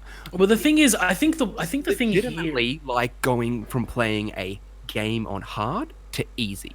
Yeah, I think the thing here is quite possibly is that they have that other difficulty, the one that's Classic. more classic, yeah, which I didn't try. I was tempted to, just to see what the fuck that even is. classic. I played it in the demo, and I think it just forces all the turn-based stuff. Like it makes you go into the menus. Like there is no shortcuts. There is no anything else. Like you can still do dodge rolls. You can still press square to attack and build up. Like I kind of thought it would be like it would take you to like a final Dragon Quest 10, 11 sort of situation. That's kind of what I was hoping, but I'll have a look at it. I'll have a look at it later on to see what it is. But like, I think that might be the problem this game has, in that the easy mode in this game is just that. I think games should stop calling easy mode. I think they should just call it accessibility Or story mode. Yeah, because that's what that's for. Because I feel like if it's that easy, design that for. Oh, if you're having a bit of a challenge, drop it down to easy. I think they've designed that easy mode. Oh, you don't have use of all of your digits? Cool. Use easy mode. You can still enjoy Final Fantasy VII. Yeah. I think that's what it's designed for. Yeah. But there should be maybe a middle one in between the two that gives you a bit more. Like here's a challenge. I just don't think any game has ever gotten difficulty right. No. I think difficulty modes are very, ironically enough, very difficult to get the balance of like, well, I don't want the game a challenge, but I also like if I want to drop it down, I want to not feel like a fucking sack of shit. Yeah. I just don't know what the balance is there. I mean, maybe you should go back and try that fight again on normal and see if it feels better to you, like when you've leveled up. But I mean, you've already finished the game, so yeah, I'm not coming back to that. I'm not sitting there for another hour fighting. That's fair. To fight like 7. So a couple questions I want to ask. Did you guys do the super bosses, which were the behemoth? Nope. Oh wait, the behemoth. Yes, I did the behemoth. Yes. There's the behemoth. Behemoth. What did it? Underground, big boy with big horns. Yes, got the behemoth. Yeah, Type 0 behemoth. Is for yeah. There was another one. I want to say Cacta. There's Bahamut. Yeah. That was in the main battles. That was that. No. You can get the summon Bahamut. Oh wait, is that after? Yeah. Is that doing all the Chadley stuff? Yeah. If you finish all of Chadley's stuff. Yeah, I didn't do Leviathan, so I guess I didn't do. Yeah. I only got the ability to get Shiva, and that's it. I couldn't get anyone else. Yeah, I got Ifrit, Shiva, Fat Chocobo, and then I got the Chocomog. No, I didn't get the Chocomog because I missed them. Yeah, because I'm a fucking idiot apparently. I got the Chocobo Chick and the Cactor from pre-ordering. Yep. The Carbuncle one apparently is only the collector's edition. That makes sense. Correct? The big collectors, but I'm assuming that at some point release that for it. Yeah, charge like $2.95 or whatever. I don't think they've done that in the past. $5. Like no, I don't think they will. I think they'll just release. Yeah, they did that with Final Fantasy 13. Not 13. 13. Lightning Returns. Jesus. Lightning Returns had a bunch of pre-order DLC costumes for Lightning. One of them was a Final Fantasy X. You dress her up like Yuna. And one of them was a Final Fantasy VII. Dress her up like Cloud. Yeah. And she got a Buster Sword and a staff for it. After about 6 months, those just were accessible on the DLC store. You just opened them up from the menu and they were there. And you could just get them. So that tends to be their process of like, if it's a pre-order bonus, they'll allow it to be open for you whenever. Yeah. But after a certain amount of time, so that the people who did spend $480 on the collector's can get their little bit of prestige. Yeah, for 6 months. Yeah. Because they're probably not paying attention 6 months later to like what Square's doing. What's the other super boss? Are you talking about like is there stuff for the Colosseum? I don't think there's stuff I know there's stuff in the Colosseum, but that's not what I'm thinking of. I want to say Cacto, but not Cacto, Tonberry, but I don't think that's right. Tonberry, there's a Tonberry. Yeah, there is. That's fun. Fuck him. Yeah. That was the first time I lost characters. No. Apparently I sucked at this game. Like, I died a lot, but like... No, I didn't. I actually didn't die. I didn't actually have a party wipe in this game. Even against Tonberry? Nope. I lost the two other characters because he like one-shotted them and as soon as I lost, well, fuck me. This is going to be a lot more difficult. So I did the strategy that I've been doing like at that point, was just like, okay, back up. Yeah, get far away. Because he's slow moving, so he's not too difficult. You probably didn't fight him long enough. He does teleport. Like, I tried to use that strategy, and then he just fucking teleported and shanked me. I'm like, oh, shit. Yeah, but the thing is, I basically backed up a little bit and then got myself onto a rhythm of healing and recovery and all this kind of stuff. Like, reviving, attacking, and sort of rotating between them, because you can only hit one at a time, too. Yeah. If they're in like a close proximity, he can get a couple, which is why you spread them out, which is why you back up a couple and you keep one near him. So he attacks that one, and then you revive that, and they kind of just, It took me a few times to figure that out. It's actually like... Yeah. It was a long fight. It was a long fight, and it sucked. But I enjoyed that, and I did beat the Tonberry. Yeah. I'm thinking of another big one, but I can't remember it. There was also something else I wanted to talk about. Okay. Oh, the cool like CG sequence with the Cetra. So when you go to the when you're going into the AR room and it turns into a CGI cutscene, pre-rendered and all that. It's then like here's what we think the ancients look like and all that. Yeah. And there's like Shiva flying around and all that kind of stuff. Yeah, when you're in the Star Trek holodeck. Yeah. That seems. Oh god, that's so good. And then people think that like there's enough Final Fantasy X isms in that to like start further connect those two worlds. Because there's always been that theory. Yeah, and apparently Shinra, the Shinra kid, is like in a photo or painting somewhere in the game. Yeah, and I'm like, cool. That's further connecting. That's been an Easter egg for a long time. Yeah. But that sequence was still really cool. Like it was actually like, here's what the ancients are. Everything we've figured out about them. Here's what they are, and like. Yeah. In a way that's much more clearer than like the info dumps in like the tombs or whatever toward Aerith's death in 7 was. It's just more accessible than the info dumps in any RPG from where it was just a wall of text. Yeah. You know. Because that was my problem. It's easy when it's spoken to you. Yeah, because I think that's my problem with 7 is that it does get into such convoluted waters where you're just like, yeah, this is just like reading a textbook. Cool. You can't really piece anything together. Yeah. Yes, etc. Yes, which is why again, like 7's not my favorite. It's why I prefer 8. It's weird. Its story is not as good. Its characters are probably not as. But like at the end of the day. When it info dumps, I at least read it and went, yeah, no, that makes sense. I mean, in a convoluted up its own arse way, but yeah, it makes sense. Like 7, I still to this day am still like, again, is Sephiroth real? Yeah, no, but yeah, I don't know. But no, this game's absolutely a if you haven't played it, play it. It's really, really good. It's really it's a must play. Yeah. Like, I am excited for the future. Like now, I am like instead of the question being. How many parts will this be? Which that'll still be one of them. Like, I think 3. I think it'll be 3. I have a feeling 3 as well. Like, it's definitely going to be a 3-parter. Like, we know it's going to be out much further unless they really fuck with the story and Nomura really Nomura's the fuck out of this. I think you've got Katase to pull his ass in, so like, that's not going to happen as much. Which is why this game is probably on rails as much as it was because Katase was just like. Because I think the guy directed the original. So yeah, it was just like, we're just going to keep this going steadily. And Nomura, you can do some Nomura-ism. Toriyama, you can do some Toriyama-isms. Yeah. That's not going to be the point of these games. And I don't think that will be. I think they just needed to do that and so that they can create new stories. Like I said, I think this is a very good Fellowship of the Ring. And I really like that analogy. I think it will stack up that we'll get to the end of... So I have a very... I think it's a very good hunch that the second game will end with the Aerith death scene. Whether she dies or not, yes. Whether she dies or not, but it will end around... That summoning of Holy, yes. Yes. And the third game will be a dash to the finish. I don't know what they do there. Yeah.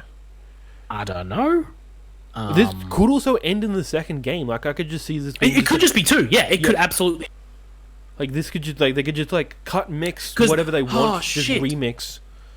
I just realized that it could only be 2. They could, they could just make 2 because they could just make the second one Final Fantasy 15, where it's just because you played 7, that's your prologue. You just get dumped into an open world, go for your life, and then all the story beats happen at the very end of the game, where you go through like from Aerith's death onward. It's a mad dash to the finish. Yeah, they could just do 2. It could just be a 2-parter. Oh, this will just be Metal Gear Solid 5 then. That's what we need to be comparing it to. This was Ground Zeroes, and the next one will be Phantom Pain. Yeah. Hopefully it's finished. Absolutely. Hopefully it's finished. Yeah. I can legit see it being 2 games. I could see it being 2 or 3. Yeah. Now that we've kind of fleshed it out and talked about it, I could see it being 2 or 3. Yeah. Any more than that, and it's a suicide mission. Yeah, exactly. Any like more 3 than that, way too. and you kind of lose the whole hype of remade Final Fantasy 7. Yeah. And it's just this isn't a remake anymore. You just called it something I just think after 3 as well, people lose interest. Gives a shit about like Halo 6 and Exactly. Like I got all four. Like everyone stopped caring. You've got to spice it up at that point, and like Final Fantasy's been able to get away with it because they have created that scenario that like every numbered one is a different one. So you don't need to know the rest. Even though there's that joke of like, do I have to play the other 14 to understand that? No, you don't. You're an idiot if you ask that question. Yeah. But yes, you can do that. But most other games that are like, blah blah blah 6 or 7, like think about Resident Evil movies. Who gives a shit at this point? Yeah. Oh, like, are they still making them? They're rebooting them. It ended. It got to find a chapter, but now they're doing more. Yeah. They're starting again. New actress, new director. I think it's a new director. Yeah. I mean, even Underworld's in that. Yeah. Like 5 of those, I think. 5 or 6. Yeah. Yeah. So when you get to a certain number, people care. Yeah. Unless you're the Fast and Furious. Yeah. Or That's 'cause Avengers. they change the naming convention every time. Now. Yeah. That's how they true. get people They do. Yeah. That's the best part of it, honestly. It's a Yeah, title. well, That's all I'm there That is for. the best. That is the best part of it forever. I've been thinking about during this isolation Oh shit. of watching those movies because I've never seen all of them. I've only seen the first 3. Yeah. I never watched the rest of them after that, and apparently they're pretty good, like good dumb action. I know films. after 5, that's when like they get good. Yeah. Although I'm looking forward to when they decide to make Make what? FX. That's what the next one's going to be. It's Fast 9. They're Can just be going to call the next FFX. one FX. Yeah. Or FFX. all they're gonna call it. Final Fantasy Yeah. 10. Yeah. And apparently 10's going to be a 2-parter, so we're going to get Final Fantasy 10. Oh, Fast and Furious 10 too. Which I'm excited Have you for. read the stuff about 10.3? A little bit? Like Go do some research on that novel and then get back. I haven't done too much of the novel, but like Good. I've Yeah, listened to that good. audio book. Yeah. You're not a fan of Sin coming back? No, because that just undercuts the entire story Right, more so yeah. than Titus coming back. Yeah. But no, the implication of how what are they called again? Faith are born. Oh, okay. Yeah, it's bad. It's not. Okay, cool.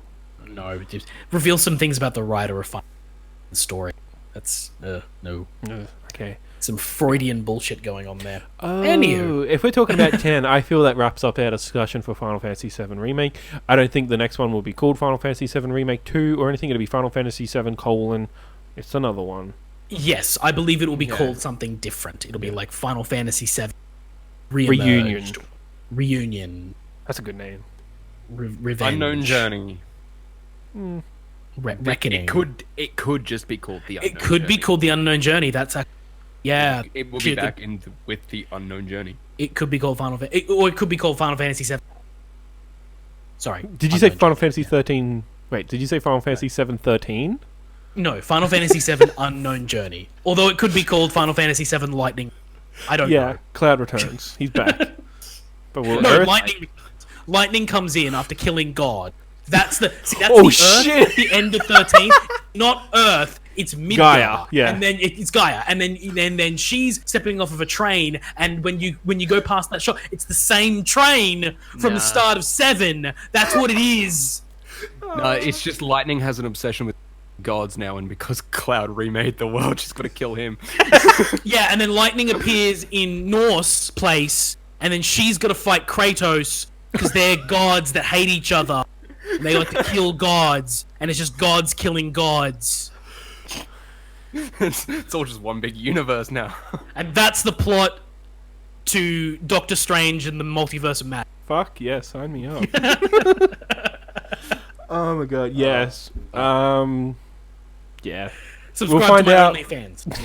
OnlyFans, yeah, okay. for more crackpot Final Fantasy theories, you can come here. Until next time, catch you guys later. Bye. Bye. See ya.